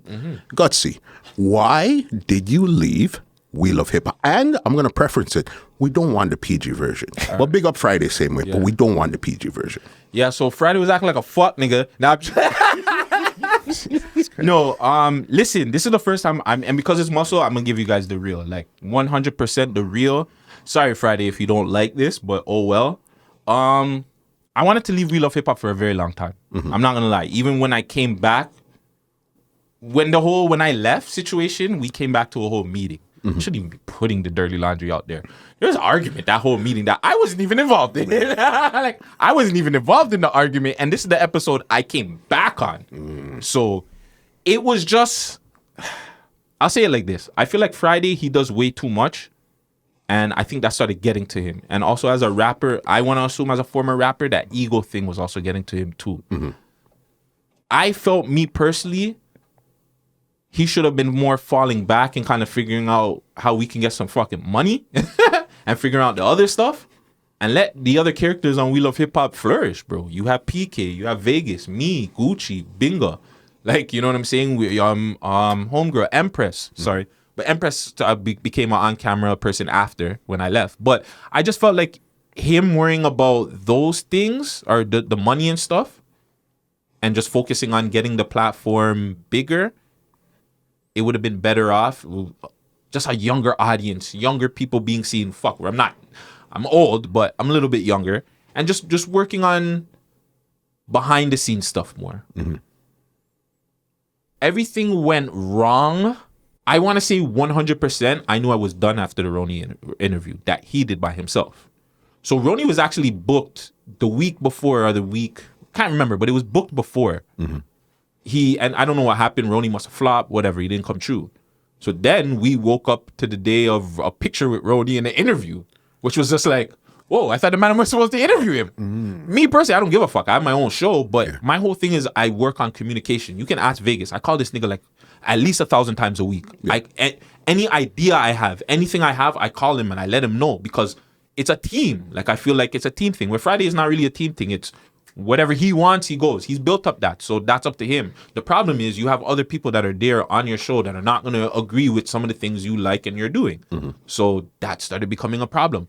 Again, I wanted Gucci to be on air camera more on We Love Hip Hop, not on 6 Views. You can ask Friday why that never happened. You know, that's got to be a question you can ask him.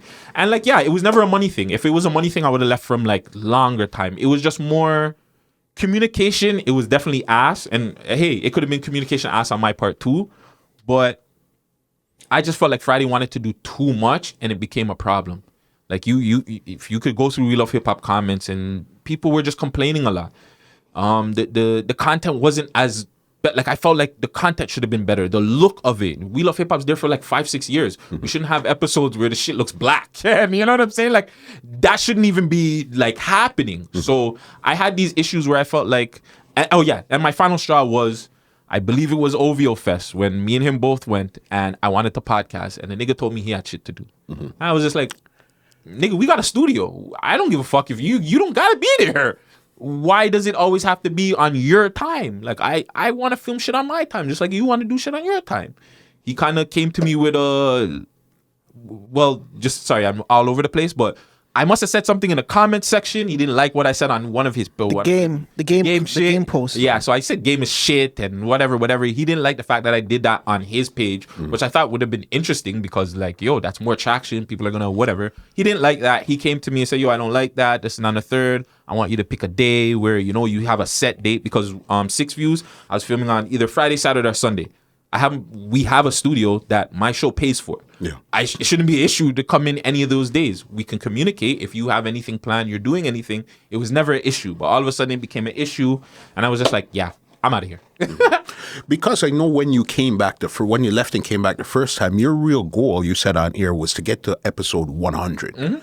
But I guess everything that was happening in the background, that goal was not really in your mind anymore to get to the 100 episode? Yeah, it wasn't. I'm not gonna lie. I was pushing hard to get to that one. I was honestly going to get to 100 and I wanted to come off camera completely. I didn't.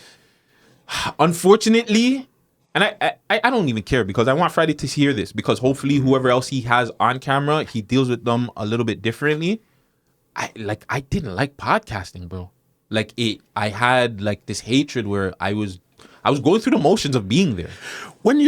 So to get this right, podcasting and interviewing are two I didn't different like things. interviewing. I didn't like podcasting. You didn't like any of them. Editing. I had, bro. You have to understand. We Love Hip. I was filming We Love Hip Hop. I was filming 6 Views Uncut. Sometimes 2-3 times a week. I was editing both shows. Sometimes. After a while, it was just like I didn't want to do anything. Like it became. You know. Sometimes when you're the host of the show, you want to give up some of your friggin' duties so you can actually do the research, you know what I'm saying? Like actually engage in the interview. But when you're in your head, you're like, fuck, I gotta go sit down with somebody for 2 hours, edit that shit, promote that shit. You know what I'm saying? It becomes, I don't know, for everybody it's different. I wanted to ask you that too, because that was something I wanted to ask. How do you even have that energy to keep going sometimes? Because I was checked out. I was just like, yo, fuck it, I'll let you guys don't like me in the audience, like here, like yo, I'm out of there. But the more I started seeing the love in front, it was just like a lot of people were telling me like, yo, just go do your own thing. Like you have all the things necessary to do it, just go do your own thing. So yeah, man, I wanted, like honestly, I was gonna the time when Friday came to me, I was actually gonna go to him and be like, yo fam, like let me take off until August and we come back on August or the end of August and we figure out this and that and the third. And he just came to me like, yo, we're going to put out more episodes, more this, more that. I'm like, yeah, I'm gone. I'm like, that's not what I wanted. It's not even that too. Like the communication. If he would have came to me and said, yo, what do you think what do you think we need to do? He came to me already set in his mind what he wanted to do. So to me, it was just like, I felt like if he came to me and said, yo, what do you want to do, Guts? I would have still been there. So do you think it was more of a situation where it was more team player or it was more look like boss and employer or boss and helper or boss? And exactly what it was. I feel like he took the whole boss thing and he built that shit, bro. Of course. Who am I to tell him how to deal with shit, right? He's come from a place where it's like there's structure. They'll always talk about working at Shoppers Drug Mart, working at different places. And he feels like what he's learned from there, he's going to take it into what he, to the network. I just felt like it was too much of things that just weren't working. I'm going to be real with you. A 20K fucking subscribed show should not be getting anywhere less than 1,000. Yeah, that's being nice. Yeah. Like, that's being nice. But, like, you know what I'm saying? I'm thinking, like, yo, we're getting a lot of hundreds. We're getting fucking 60s and shit like that. Let's take a step back. So you were watching the numbers also. So it's not like you were just putting on content and I'll keep my head down. Yo, listen, I can show you the fucking, what was the shit there? vidIQ. like the numbers. I know it was Social Blade. Social Blade. It was Social Blade. I can show you the numbers where, hey, when me and Gucci were in front of the camera going viral, not off of interviewing anybody, just me and Gucci talking about batterying. We were getting Keep Six Solid, everybody to repost us. Not even that. That was like the best time of We Love Hip Hop. Best period of We Love Hip Hop ever. This is before you Bizloke. Best period is when me and Gucci were in front of the camera. This is what do you call it? Facts, numbers, whatever you want to call it. It's there to be seen. So my whole thing was, let's try and either recreate that or again, let's just figure out what's not working and try and make something else work. I feel like We Love Hip Hop sometimes, We Love Hip Hop ran by Friday, he's going to make the same mistakes and he's not going to really see it because he's in artist mode and he's also in work mode too. And did you ever really bring the concerns as in say, okay, listen, this is what I'm seeing, this is what I think I could do? Or this was something that you guys might mumble amongst yourself because you didn't really want to upset him or whatever the case was? I didn't give a shit about upsetting that nigga, bro.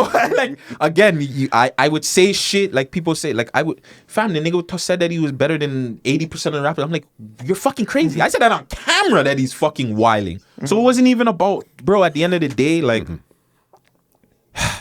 I'm not going to say what me and him had conversations about, but like, I don't feel like he'll ever find anybody like me because it wasn't, again, I keep telling everybody, it wasn't even about me, bro. I gave up everything to make We Love Hip Hop work, bro. Like, I gave up my life. Like, I was there every day. I was giving this guy ideas every day till, like, a lot of the shit that you guys see now, right now, are the same ideas that I was giving him to do. So do you think it would have been better network if you guys had amalgamated all the shows and just say, okay, let's concentrate on the We Love Hip Hop podcast, get rid of 6 Views Uncut and all this. Let's concentrate on this and make this better. And once we bring it to a certain level, then we could try branching out again. So we're all concentrating our effort in one space. No, I feel like Friday should have just allowed the Man Dem to do what they wanted to do. Mm-hmm.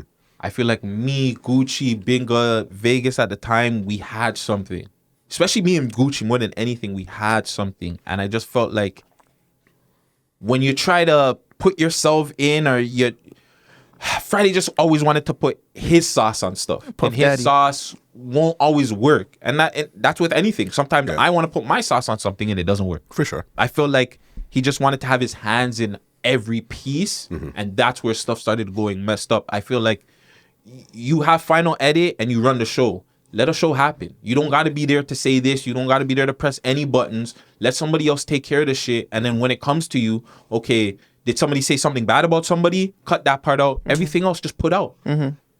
And yeah, like I spoke to him many, many times. And I think that's why I checked out, because it's like there was many times I kept telling him, yo, fam, like this shit's not working, bro. Like and he was, hey, well, the subscribers are going up a little bit and da-da-da. I'm like, fam, I'm talking to people really on the streets, bro. Like, I'm talking to people. It's not working, bro. And the more it became excuses and it's not, okay, let's as a team figure out how to get this. And it became, okay, well, I'm the guy and I'm just going to figure it out myself. I was just like, all right, well, then might as well just do it yourself. Yeah. Because look, it's different when you like going back to the numbers. It's different when you have 20K subscribers and you take a break. Like, you know, usually that happens. Like, you know, you have a big amount and then you stop dropping content. Work your way for like, back you know up. what I'm saying? You stop dropping content within a period of time, and then your followers might not be the same followers you had like a couple years ago. But Friday's been dropping very consistently all the time till now from 5 years ago. So your numbers shouldn't look like our numbers right now. Mm-hmm. It should be nothing less than 1,000, nothing less than 2,000, just built based on the subscribership. Like 10% of your subscribers should be viewing your stuff. You know what I'm saying? That's 2,000 people. You know what I'm saying? They should be watching your stuff. Like, it doesn't make no sense. On a constant basis. I'm watching like your podcast and I'm seeing your shit just flying through our shit. I'm watching niggas like Rock Boy come out of nowhere, and I'm bigging up Rock Boy every time on 6 Views Uncut to the point where he's getting more views than us. You know what I'm saying? And I started looking at that, and I know a lot of times that, like, you'll hear artists say, yo, we don't look at other artists and shit like that. I'm like, you motherfucker, you guys are crazy, because there's no way this is competitive to me. You have to understand the temperature of what's going on in the market that you're in. You might not be doing the same thing, but you have to understand the temperature of what's going on to make sure that you're still on the right path. So if I'm looking at it like we're doing a podcast and we're supposed to be the guys out here and we're not doing better than Muscle, we're not doing better than Voices, we're not doing better than Rock Boy, then fuck, we're like, you know what I'm saying? How am I even supposed to look at a Joe Button and whoever, Adam 22, if we can't even beat the guys that we're supposed to be like flying against?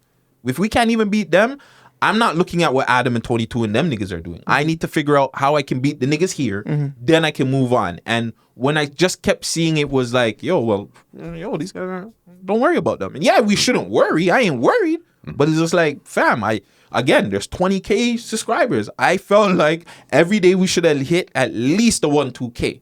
And when it stopped doing that, it became an issue to me, at least. So yeah, like I want to say, and two, I want to say something too. I felt like when I left too, Friday didn't fight for me. He just allowed me. He was just like, okay, well, you know, like we had the conversation. I can't remember what happened, but he called me, he said whatever, and I kind of called him back, because my whole thing is I like to call people before I make final decisions, because I'm like, yo, am I hesitant? Because I'm a man, like, I say some shit right off the gun. So I'll call Gucci or I'll call PK and I'll get their advice. At that time, everybody was just kind of like, fuck it, it is what it is. And he called me, he told me whatever, and he's like, yo, I told him, yeah, fam, I don't think this is gonna work. He never asked me why. He didn't say anything. He was just like, yo, if you know, the door's open. Yeah. And to me, it was just like, motherfucker, like, oh, you really feel like, you know, like, I didn't really just put in like 2 years busting my ass, holding this shit up. So I was like, all right, cool. So that more than anything bugged me. The fact that he didn't even ask, he didn't say anything to me, was just like, oh, so it's kind of like, and part of it, I do think it was my charges kind of scared him. Him finding out, or he knew. I told him, but I don't think he knew how severe or the scope of it. So but yeah, when did you actually discuss the charges then, or when did he find out about? He knew about them from time. I told him like, yo, fam, like he knew like, yo, I just came out of jail, whatever. You know, I was whatever. But I don't think he just knew that everybody was gonna come at me the way they did when it got exposed. But I didn't really care because I know my truth to it. I know that like, yo, bro, if it was any other situation, I'd be here like, yeah, fam, fuck, you got me. Yeah. This situation, I shouldn't be convicted. Like, you know what I'm saying? When you have situations where the girl's saying, hey, well, I didn't do any, or he didn't control me, I got charged with human trafficking. If somebody says that they didn't control him, human trafficking is controlling a person and this and third, their whereabouts, how they move, whatever. Once that was said, the whole case should have got thrown the fuck out. But, so, you know. Wait, sorry to cut you. So you're saying that you think in his mind that because of those charges, he kind of like, well, if he leaves, the door's open. Like, why would the door be open if that was a decision in his mind? Because I still think he would have the door be open, but if he wants to leave, it's a lot. Like, it was a lot for him to deal with when it really started getting going, because he wanted me to come out and make an apology video, which I did at the time because I didn't really care. Apology for what? He wanted me to, or not apology, he just wanted me to like address the situation on the podcast. And at the time I did, but then when it got out, my brethrens heard it and they're like, my nigga, why the fuck are you apologizing for shit? You ain't gotta explain nothing. He didn't do nothing. What the fuck? Tell that nigga to take that shit down, bro. And I told him, I'm like, yeah, nigga, my brethrens heard the audio. They said, take that shit down ASAP. So the audio's out there of the whole me saying whatever, but the actual video, we cut it because I'm like, my nigga, I'm still trying to fight this shit too. Like, right now, there's a bunch of lawyers like, yo, come, let's go fight your case. You know what I'm saying? So that's what happened, you, from your point of view. So then this is what I want to do, because I know that's where we know you from, is We Love Hip Hop. That's where I was introduced to you. What were some of the good things at Friday that you took away from Friday that you're even taking with you today to your show? Hardest worker, I'll say that. You could Friday will outwork anybody. You put certain tasks, he's going to work on it. That's the one thing I learned too. And just not being afraid, the whole paralyzed by fear thing.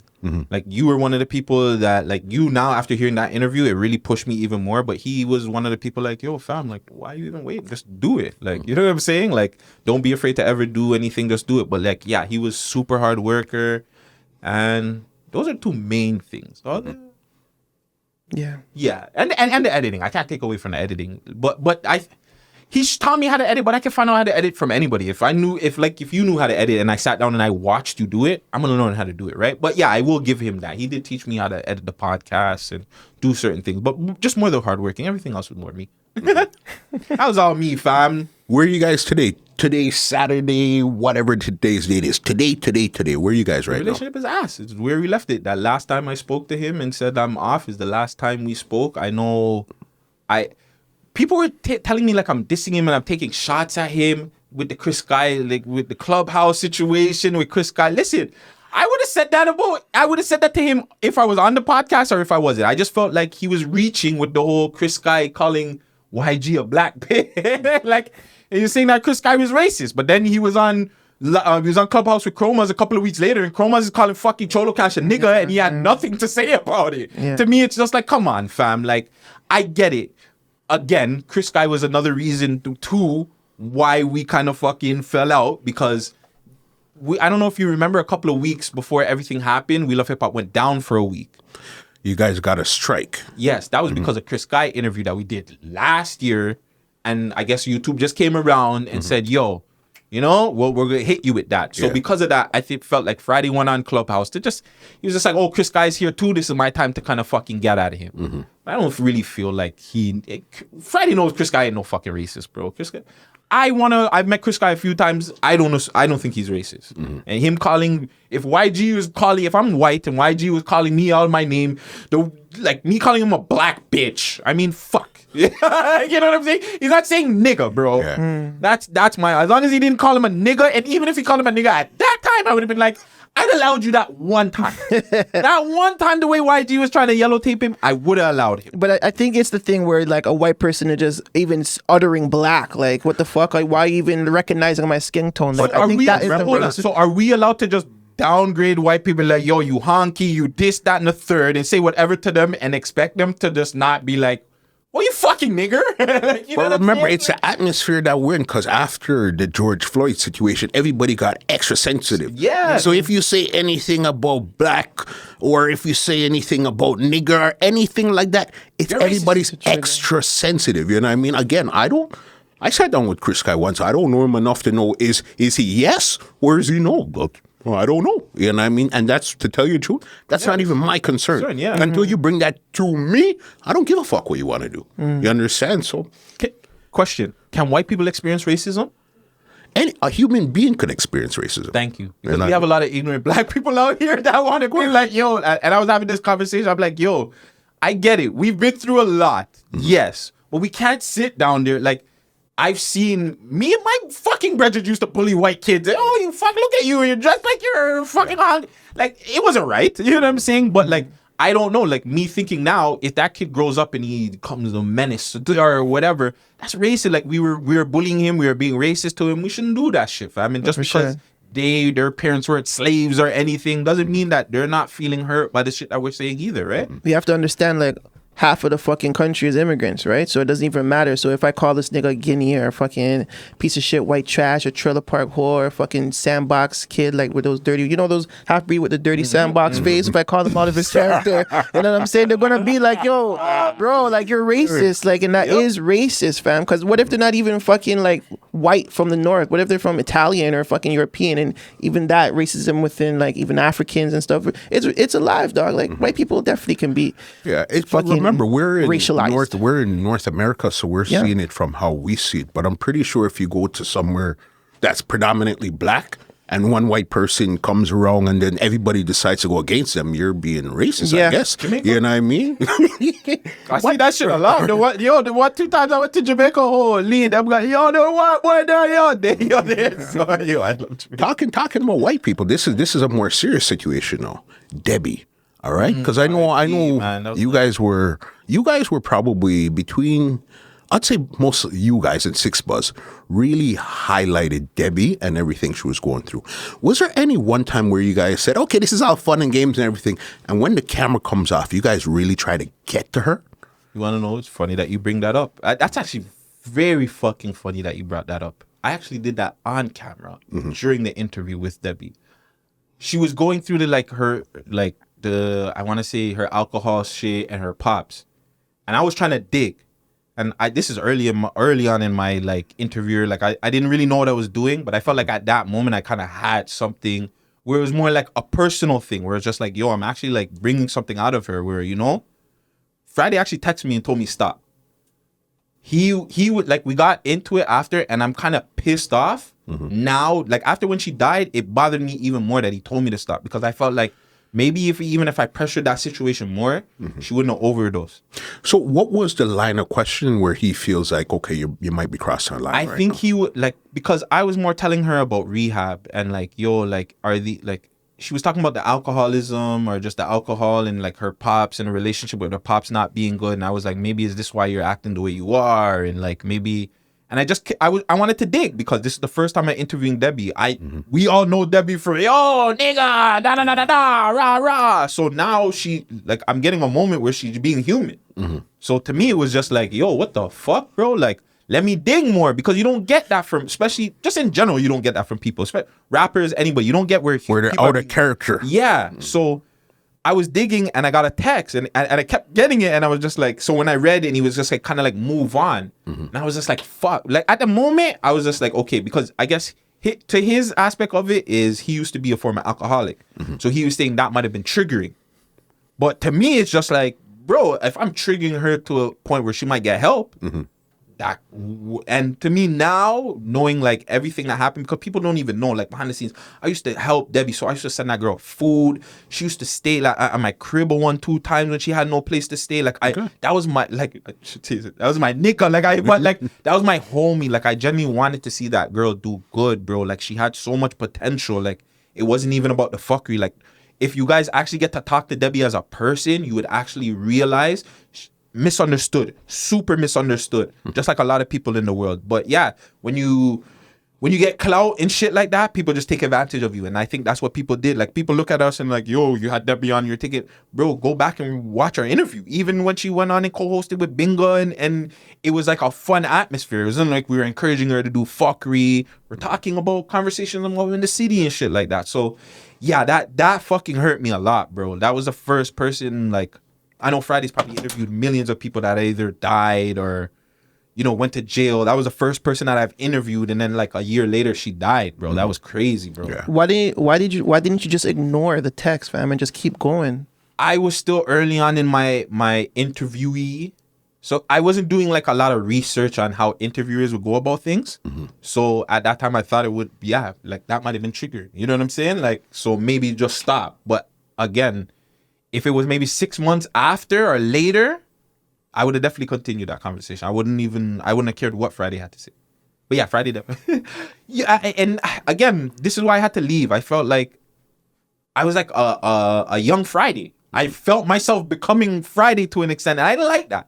I felt like when I first came out, I had my own personality, I had my own thing, and I felt like as I started just working with Friday a lot more, I started like, yo, I have to watch what I say. You know what I'm saying? I'm like, that's not who the fuck I am. Like, it's a balance when you're in this media, especially from a Canadian standpoint. Because I know you're the wild one. You're about whatever, but in Canada, sometimes you gotta finesse them to at least listen to you, and then you jump out on them. You know what I mean? You're fucking. I'm jumping out from beginning. We're out here. Yeah, I'm out with the. You know what I mean? So it's just one of those things. So you on air, but even off air, did you ever have a real serious conversation with Debbie? Yeah, about like drugs and shit. Yeah, like, many times. Me and Debbie, like, I want to say one of the last times I spoke to her, I had a real conversation with her, and it was funny too because shout out Seasick, he's a new artist. We were actually trying to get her in a music video, right? And I was just trying to tell her like, yo, Debbie, like, I don't think you realize how talented you are. Like, it's like what you're doing, like, not a lot of people can do. It's not just about going on camera and saying whatever. Like, this is a talent that you can actually get people to come and engage in your conversation, to engage in whatever you're doing. Like, you could really take this. But I told her, like, the only way you're going to take this to the next level is if you sober up, fam. Like, you got to be able to think properly when you're doing these things, when you're in these rooms, and, you know, not having people wanted to try and take, because that was her thing. Like, she would just do stuff to get stuff. But I think that was probably, if Debbie was probably sober, she wouldn't be the same personality that she was when she wasn't sober. I think she would be. Because I've seen her not sober either, and she'd still be a character. But I've seen her really, really high, and she's a character, and I also seen her really, really high where she's just out of it.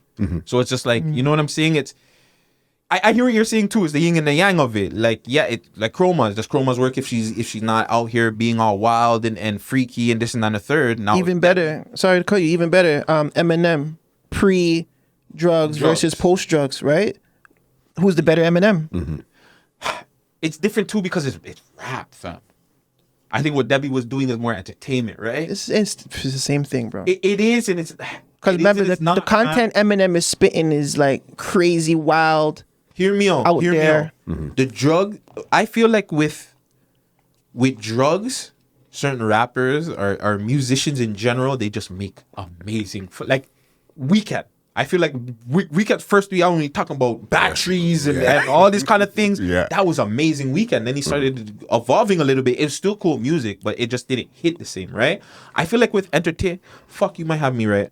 It's okay, but go no, because now that I'm thinking about it too, like, fuck, because I'm going back to certain entertainers that were probably fuck. I don't know them too, like Jamie Foxx and stuff. Like, I don't know if he was on anything. Or like Red Fox and Eddie Murphy, but I'm pretty sure. I think whoever jugged up back in the day. Them niggas jugged up, fam. Yeah, you're right. Nah, but me on that. Okay, one person maybe is Iron Man. Who plays Iron Man? Robert Downey Jr. I don't know if he. He just had Iron Man, and that was it, fam. It was literally just that. I like Dr. Dolittle. That shit was ass, bro. No, it wasn't, fam. That shit was trash. You like that Dr. Dolittle better than Eddie Murphy's Dr. Dolittle? Yes. I like Robert Downey Jr. So This is why I have him on my. This is why I work with him, because he has some outlandish fucking taste. Right, but that's good. I don't think two Guttzy's or two Vegases would work on any one show. You need the yin and the yang for it to work. No. You know what I mean? For some people say, I hate Guttzy. Well, yo, I rate freaking Vegas, you know. But as long as you're coming to watch or you're coming to listen, or yo, Vegas, he's too calm more time, bro. You need some more wild people like Guttzy. But as long as they keep coming, I don't care. Yep. That was my goal always, man. Like going back to always what I said, this was never about me. Like I just seen that Toronto's media and even entertainment, everything, it was just missing something. And I felt like I was the guy who was missing, like to have fun, for people just talk up more, say certain things. Be more out. For quote unquote, let's go with you have the Charlemagne effect. You have the academics effect. You have that type of effect. Because everybody else was more like the NVR, the Angela Yee. You know what I mean? But to get the wild boy, we needed one wild boy. And that's where Guttzy came into play as the wild card. Like nobody was going up to Chromazz and telling her that they didn't really like her music. You can go on my interview and say, I'm not really feeling your music. Like, you know what I'm saying? She's my homie. I rock with Chromazz. I don't like her music though. Like, you know what I'm saying? And I feel like that, again, you need that. You need somebody telling these guys, fuck your dreams. Like, not all these Toronto rappers should be rapping all the time. Some of them should quit. Not even some. A lot of you guys should quit. A lot of y'all should quit and let some other people do it, because you guys is ass. But I just felt like we need that, and I hope that other people. I hate to say it, but like I see like new generations of guys doing the lives and the interviews, and I see them incorporating a lot of stuff that I've done, or and I like that, and I want them to I want them to come off fucking Instagram and and do it for real. It's okay, guys, take a risk. You guys buy how much blunts and weed. Save up for like 2 months. Go buy yourself a camera, or you do it off your fucking iPhone, bro. Shit, like I just want that more, and I feel like that's what Toronto missing. It's like we're just so lazy. We're like, okay, we see these guys doing it, so we're just do it off live. Or that you have to invest in yourself. You understand? Because we could have done this via Zoom, of course, StreamYard, Instagram Live, or whatsoever. But boss, the first thing when I said, okay, I want a podcast, the very first thing I bought were microphones. You understand? These mics that we're on right now, these Shores I used to look at Breakfast Club and say, hey, that's the mic they're using. I like the sound it. Give me 4 of those one time.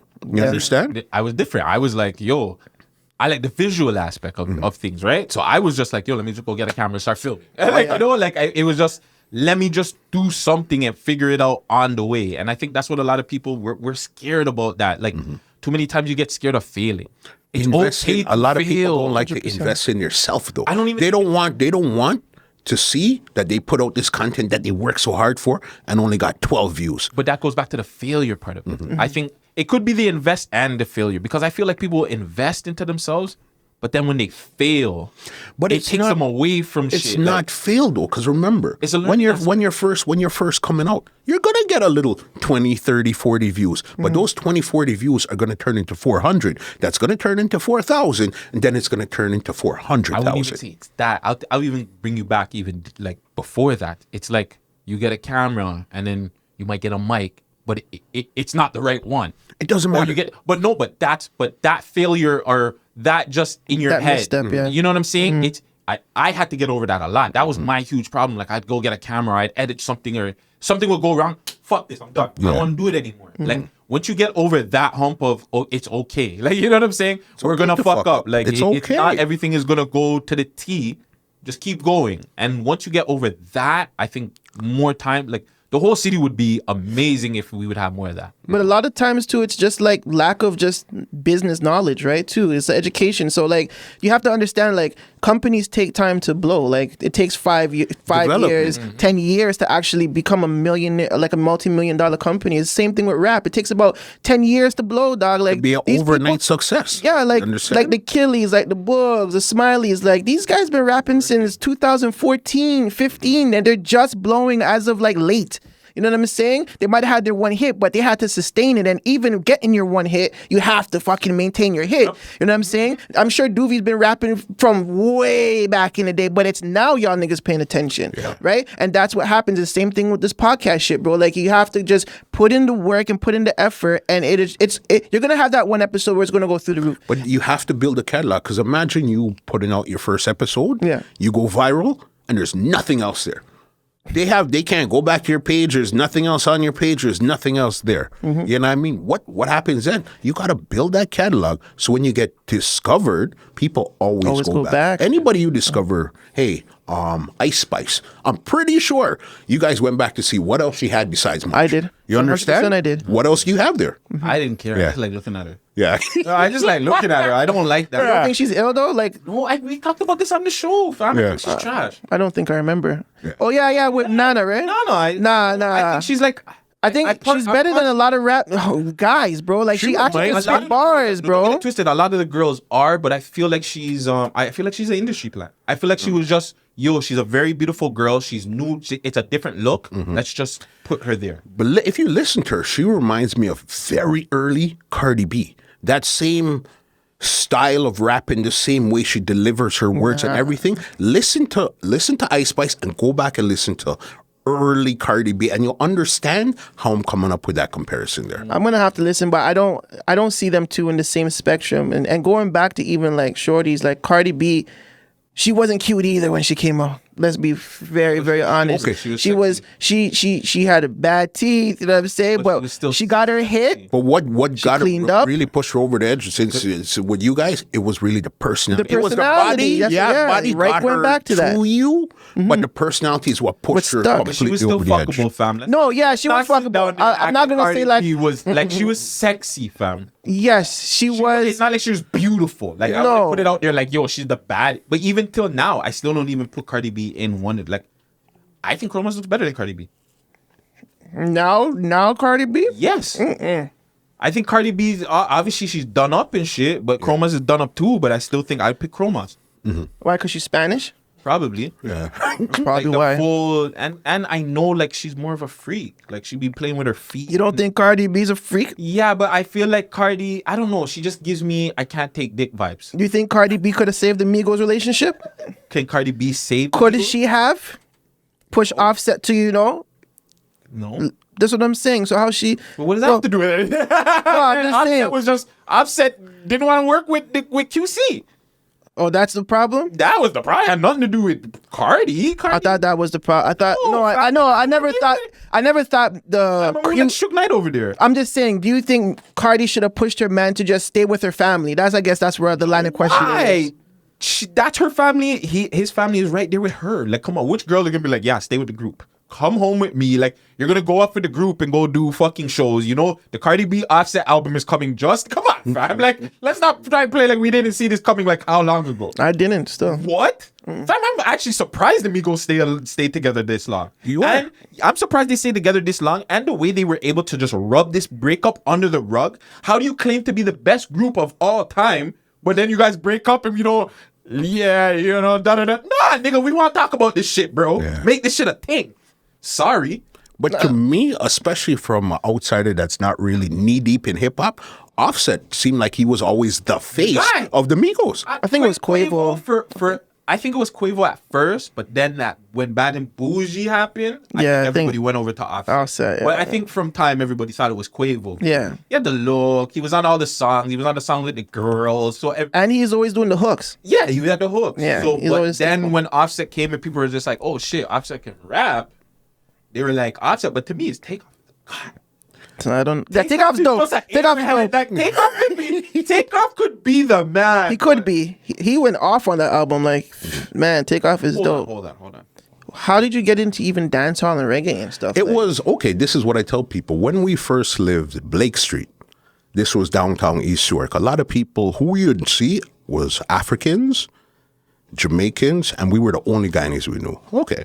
So in my head growing up, besides my family, we're the only people that come from Guyana. There's nobody else that comes from Guyana. Because we didn't see anybody else. It's like, what? And we were Seventh-day Adventists. So on top of that... Jesus Christ.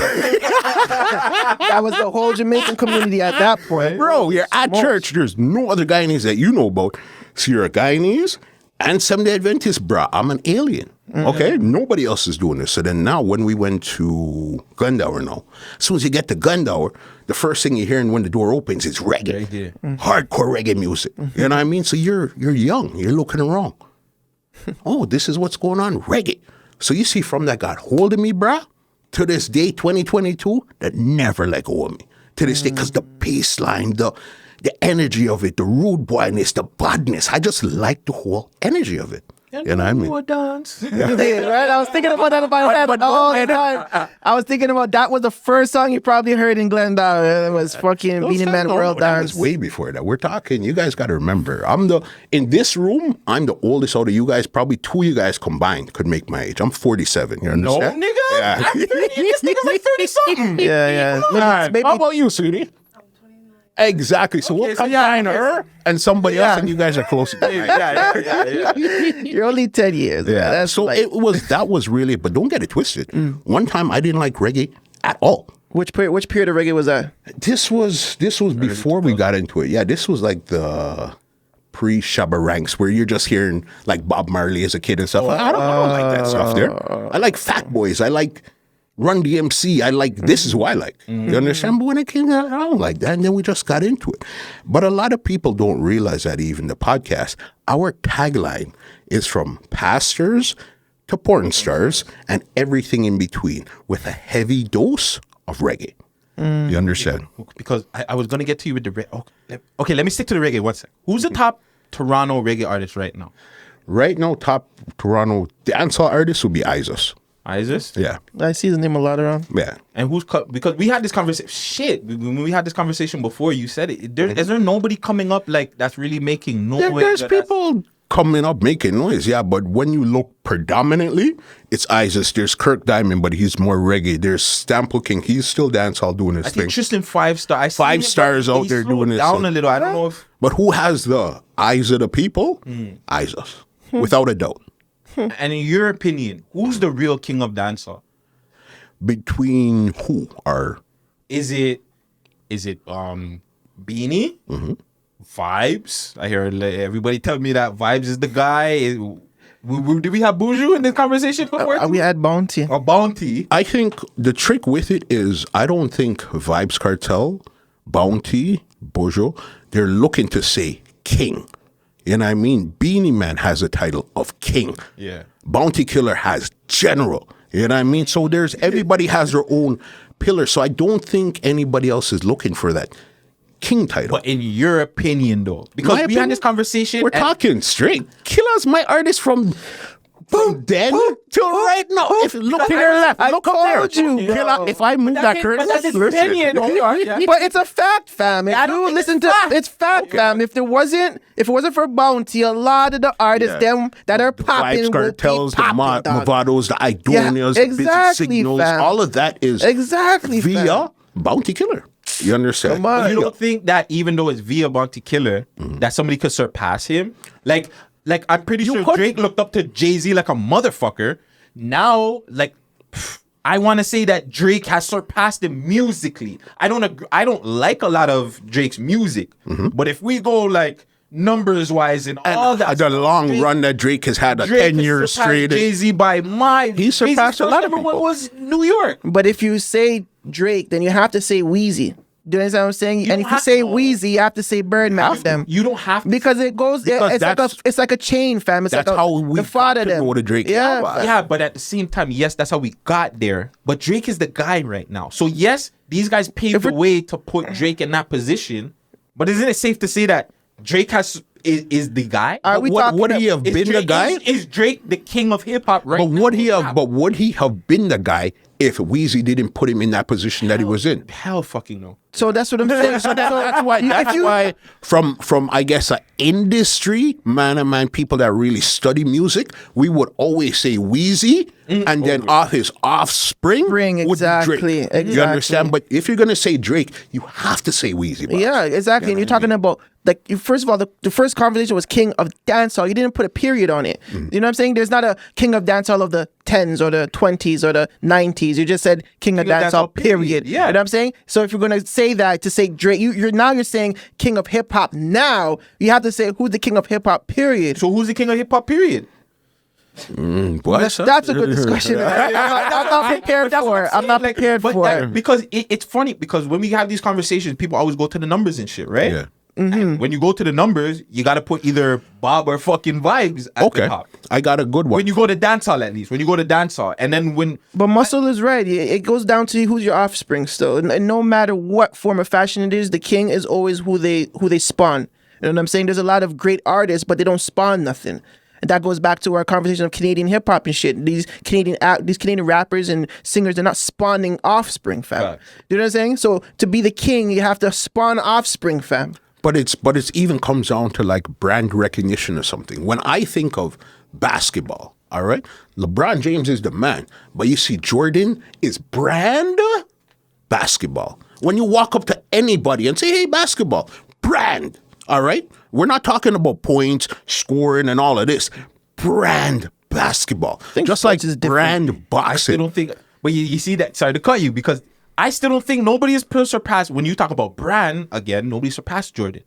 Jordan switched the fucking game. No, but then that's what I'm saying. Even though LeBron, you have some kids right now that have no clue who Jordan was and all that stuff there. But he's just brand. He's just made it so big. Just like brand boxing is between Mike Tyson and Muhammad Ali. And it really depends on where you fit. But remember, Floyd Mayweather and these guys, these are the fucking man. You understand? But brand that's recognizable where you don't watch sports or whatsoever. Tyson. You understand? You don't watch basketball, but you know this person, brand. I think Tyson over Ali still. Me too. Yeah, I think so too. I think Tyson. But yeah, with basketball, yeah, these niggas is crazy to put LeBron up there, fam. No, LeBron. He's the guy, but you take way too many L's to be comparing him to Jordan and the rest of them guys. Jordan had a different time where this was exciting. Yeah. This was new. That's why he goes brand. And remember, this man hasn't played in 20-something years now. Yeah, crazy. Played a game, you know. Yeah, and we still talk about him as he's brand. Like the king. Yeah, man. King of basketball. We definitely have to have that. Sorry, the hip hop one. Who's the king of hip hop? Who's the real king of hip hop? Eh? Is this alive or dead or what? Or is it just alive? Yeah, I would say dead or alive. I think me personally. Brand. Okay, I'll say this. No, for brand hip hop, I think brand hip hop belongs to Jay-Z. Brand. If you walk up to a elderly white person, a Chinese person or something, brand hip hop might belong to Jay-Z. It's funny you said that, because I think if you bring them, you put LL and Jay-Z, more people are gonna know LL for the TV shows and shit like that. Okay, even but that's not hip hop. But that's brand. You're talking about brand. You're talking about brand, right? Hip hop. It's brand shit off to every. No, but remember what I'm saying. Brand hip hop, not just brand. You know, brand hip hop. I think that belongs to Jay-Z. I still think the white people are gonna know. Will Smith even.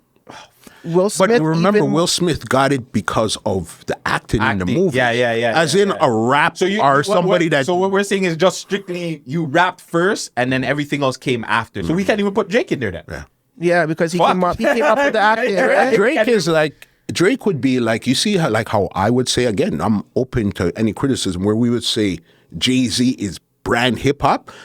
Drake is the man. You know what I mean? He's the modern brand hip hop, but the real giant of who anybody walking down the street from 30 years, 25 years ago, you say a name, Jay-Z. I think Drake is more in entertainment, because if somebody explained it to me, it's just like Drake understands the entertainment aspect of it. He's never, like, we've been asking Drake for years to put on a full hip hop album. He's never done it because he doesn't care to. You know what I'm saying? He's an entertainer. He's going to give you what he feels is going to entertain you more. This is why you'll see him pop up in a movie. You'll see him pop up he'll do like the Euphorias and shit like that, because I think he likes to do music, but I think his brand is entertainment more than But remember, he was a actor first. Yeah. And then rapping. You know what I mean? It's just rapping is where he really took off.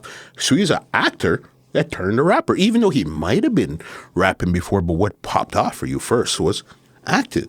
So in the people's mind, you're an actor that turned to a rapper. You know what I'll I throw mean? a different name in there. I think Wu-Tang is probably bigger than Jay-Z in terms of king of rap. Now I know they're a group, but you would say if we're talking about brand recognition, the Wu-Tang, the Wu symbol alone is fucking global. You can put that Wu symbol anywhere and people would know that's Wu-Tang Clan symbol. If niggas do like this, either That's rock. But if you do this, it's Wu. I know, but if you do this, you're either getting a diamond cutter. You know what I'm saying? Either you're getting that diamond cutter or it's the rock, baby. Like, you know what I'm saying? This from like 1996 to like whenever the rock died, it was this. Yeah. And this brand. is 1993, my nigga. But I think with Wu-Tang is more of a street, like a street cult, underground, like a cult. cult following. Yeah, they got to that level, but I really truly think that even though Jay-Z hasn't really put out no body of work in a hot minute, I really think brand hip-hop belongs to Jay-Z. Yeah, because you're not hearing Wu on the radio, fam. I'll still hear again New York or like I'm bumping Magna Carta right now. Like, you know what I'm saying? Like that's the spin in my car for the next month until I can find the next Jay-Z CD or a Kendrick CD. Still, I can't lie. It's crazy because Too Short has this song. Speaking of Offspring and stuff, Too Short has a show on Sirius XM where he talks about the offspring of rap. And I was listening to the Eazy-E one. Eazy-E's offspring is like Dr. Dre. They talk about that, like musical offspring. Coast. Yep. And without Dr. Dre, there wouldn't have been 50, there wouldn't have been Eminem, there wouldn't be The Game, there wouldn't be like DOC, there wouldn't be an Ice Cube, NWA. So like Eazy-E's offspring in music is crazy. So if I make it big, technically I have to give Friday his praises then? Of course. Yeah, that's your daddy, no homo. That's your daddy, no homo. You know what I'm saying? In this media shit. Actually, no. Freddie is not your father. Oz is your father. He's the real. He's my uncle. Yeah, that's my uncle. That's your uncle. Shout out my step pops. By the way. Yeah, your step pops. You know what I'm saying? But like, yeah, Hollis is probably like the father of like everything media that. I don't know, even me too. Like everything that we have accomplished in terms of technically it's just the media stuff. I mean, technically he was my bro would be first, but yeah, I'll stick with House.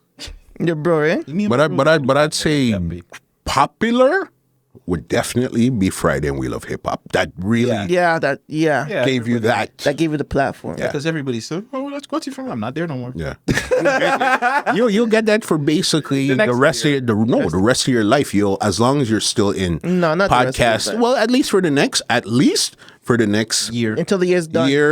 Even past that. Nope. As long as We Love Hip Hop is still around, you'll be attached to that some way, somehow. Well, if it goes down the same path that is going down right now, I'll give it a year. Being fam, I'm just saying, fam. Like, a year, fam. If I can't, all I need is one. I always say, all I need personally is just one. You give me one, that's all I need. Mm-hmm. And yeah. Listen, you guys got your show, the Man Dem Show, all right? Mm. Where could they check it out? And what is that show really about? So, the Man Dem Show used to be the Man Dem Recap Show, right? Mm-hmm. We were supposed to recap like stuff that we love, video games, wrestling, not just only hip hop, current events, our favorite things in life, food, you know what I'm saying, women, relationships. It was supposed to be like an all around recap of life, you know what I'm saying? And then when Andre and us, we split ways, we just turned it to the Man Dem Show to give opportunity, not just for me and Guts to host it, but to give other people the platform to host. You know what I'm saying? You're not going to hear us in the background, none of that shit. We just actually want the Man Dem to be in the stuff. Like you're going to see Binga and Gucci one day. You're going to see Binga and Ghost. You're going to see Ghost by himself. You're going to see different people. Soon Brooklyn is going to come on the platform. Holy, even exclusives already? Yeah, bro. We got a new co-host. Shout out to Brooklyn Honey, you know what I'm saying? If I could say one thing, she's been hustling. Yeah. I mean, she didn't really get her break, but when it comes to hustling, you gotta shout out Brooklyn. That's what we have. Hopefully that we can give her that break where she's been, she flourishes, right? Exactly. All she needs to do is just sit down on that couch and talk her shit, bro. And it'll be professional looking, professional sounding, and just ready to go, edits up, everything. Like, so Brooklyn is going to be a part of the show. So the Man Dem Show just pretty much it's a free fall for everyone to talk about. You know what I'm saying? And it's not just going to be me and Guts in front of the camera. You know what I'm saying? It's going to be different hosts, different collectives all the time. You know what I'm saying? So that's what we're trying to build with the Man Dem Show. Anything else you want to add? Just the conversations that are not had in the city too. I think there's a lot of conversations that we don't want to have or that people just won't have. And I feel like that's what another thing that I just want to bring to the table. Like anything that's going on in the city that people are afraid of or don't want to talk about or don't want to bring up. Like another thing really quick to all the people that are in the jails, you know, like, we know all that crazy shit that's going on. A lot of deaths are going on. We just we had Glows come up there, like just different people that we know are not going to get a platform. They don't have a platform and people are not going to give them their platform. So I just always wanted to have a platform just for everybody to come on, and just the hardworking people that don't get that little extra come to the Man Dem and the gal dem, you know. The gal dem will have their opportunity too. You can check us out on YouTube every week. We're trying to do weekly. Weekends, you know. Weekends are off. Yeah, we're on, but you might get a 1-2. But every week, 6 p.m. on YouTube, my YouTube show, the Guttzy Guttz every show. Day, now every week. Every day. Oh, sorry, every day. Every day you guys are putting out. We're dropping on YouTube, whether it be an interview, a conversation that we're having, something we're gonna do, and like he said, we have so much different ideas. Oh my God. We have tele-confessions that are coming out. We have Nightlife with Ghost. We have Dogs After Dark with Benga. Yeah. I want him to do this is why, again, I keep telling people it's not about me. I give him show ideas. Like, you know what I'm saying? He has his that's not a bar. Like that's a bar. That's a bar, sorry. But we just have so many different things that we're gonna come and show to you guys, where we just feel like Toronto has been missing in the entertainment, especially for, I hate saying it, but the urban aspect of it. Movies, web series, TV shows, documentaries, all that shit you're gonna get from the Man Dem. And not just urban, bro. We're open to talk to anybody, bro. You do rock music, fam, R&B. That's what I'm saying. Yeah, but we're open to talk to anybody, fam. But like it doesn't matter. The niggas don't have Breakfast Club will go do that. They'll talk to any and anybody. Yeah. So we want to be those guys that talk to any and anybody too. Exactly. You write books. You fucking shoot. The photographers. We might have a photographer coming soon. We're not gonna say the name though, but we might have a photographer coming through. He takes some beautiful pictures. Jesus Christ. You want to back up your take, like, oh my God, like, yo. Yeah, basically diversifying your portfolio. Yes. Where you're not stuck over here, you're not stuck over there. And that's why I tell people I could have named this the Reggae Entertainment Report. I could have named it the soca, the hip hop, anything, but I said entertainment because if we're doing reggae today and I feel like, it's not really happening, I could go interview clowns tomorrow. All I'm doing is interviewing clowns for the next 6 months because it's entertainment. Oh, the clowns aren't working? Okay, we're going to go to the people that own dog shows. Hey, they might have something over there. Let's go over there. You understand? Right. Because you got to continue to diversify the portfolio, because one of my most liked clips that has one of the highest views is one with Infinite, talking about him being the and on the soundtrack of Street Fighter. That's the one I watched. All right. That's the one I watched. That right there got me into the gaming aspect. Places that I would never find these people before. I don't know anything about them. And it has the most likes on it and the most engagement out of everybody that I spoke to. I love that conversation, yo. I loved it. I didn't even know, when you're Street Fighter 3, have you played it? And you hear the rap guy? That's Infinite, dog. And he talks about that's a cult. That the people that know about Street Fighter, that one there, that's a cult. Yeah. You understand? Yeah. Cult. Yeah. I've never fathomed anything like that before. So, okay, you know what? We're going to go interview strictly video game people now because it's entertainment. Yeah. You know what I mean? The Man Dem Show doesn't mean, what does that mean? You understand? Just that you're going to get interviewed by the Man Dem. And it doesn't have a thing. It's not the hip hop Man Dem. No. It didn't say the soca Man Dem. No. It could be the white Man Dem. Yeah. It could be the black Man Dem. The brown Man Dem. You just the with gal the Man Dem. Now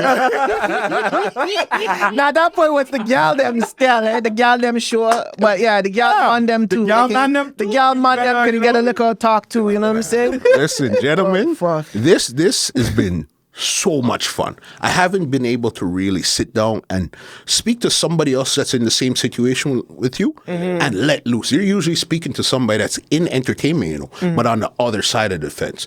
Speaking to people on the same side of the fence, bro, fucking amazing. Also, listen, you already know, fam. Anytime you're willing to have us, I love this shit. Yeah, so I'm willing to come through anytime you're willing to have us. And when you're ready to come to our studio and, chop it up at Black Spades, let us know, man. Just say the words. Leave some social media contacts where they could check you guys out personally and stuff like that. Do you need to think before? Athlete. You got it ready now? Athlete DJs.Laz Vegaz. That's LazVagez. FleetDJs.LAZ LazVagez. Not Fleetwood. Not Fleetwood. The Guttzy Show on Instagram, Mr. Guttzy Guttz on Twitch, The Real Guttzy Guttz on TikTok. Yeah. Guttzy Guttz on YouTube, the official Man Dem Show on Instagram. Yeah. The official Man Dem Show on Instagram. Again, we drop every day at 6 p.m. except for the weekends. Weekends you might get something funny. And yeah, send us topics to talk about. Send us people to interview. They gotta be working though. And yeah, be safe, people. Enjoy your life. You only live it once. So. And shout out Muscle, man. Two Live Music Hut, man. Thank you so much, Muscle. And yeah, please, guys, give Muscle his friggin' flowers, bro. Because nobody, which reggae platform is doing it out here? We talk about we love hip hop, Voice of the Staircase. Which reggae, dancehall, just in general, and it's doing every and anybody? Come on, fam. You could be the only one, Allah. You're the only one. And it doesn't matter. He is the only one. He is the only one, yeah. He's the only one. You guys need to step your game. He's top 2 and not 2 and 3. You heard? Also, thank you so much, gentlemen. Thank you guys for actually, hitting up. In the spot now. It's beautiful, man. I'll show you what's behind there when we're done. You know what I'm saying? Let me give you guys an outro and get you guys out there, because this conversation, wicked conversation, yeah? Yeah, man. Well, ladies and gentlemen, this is Muscle, and this has been another Two Line Music Hut's Entertainment Report podcast, and we are out. This podcast is brought to you by www.twolinedmusichut.com.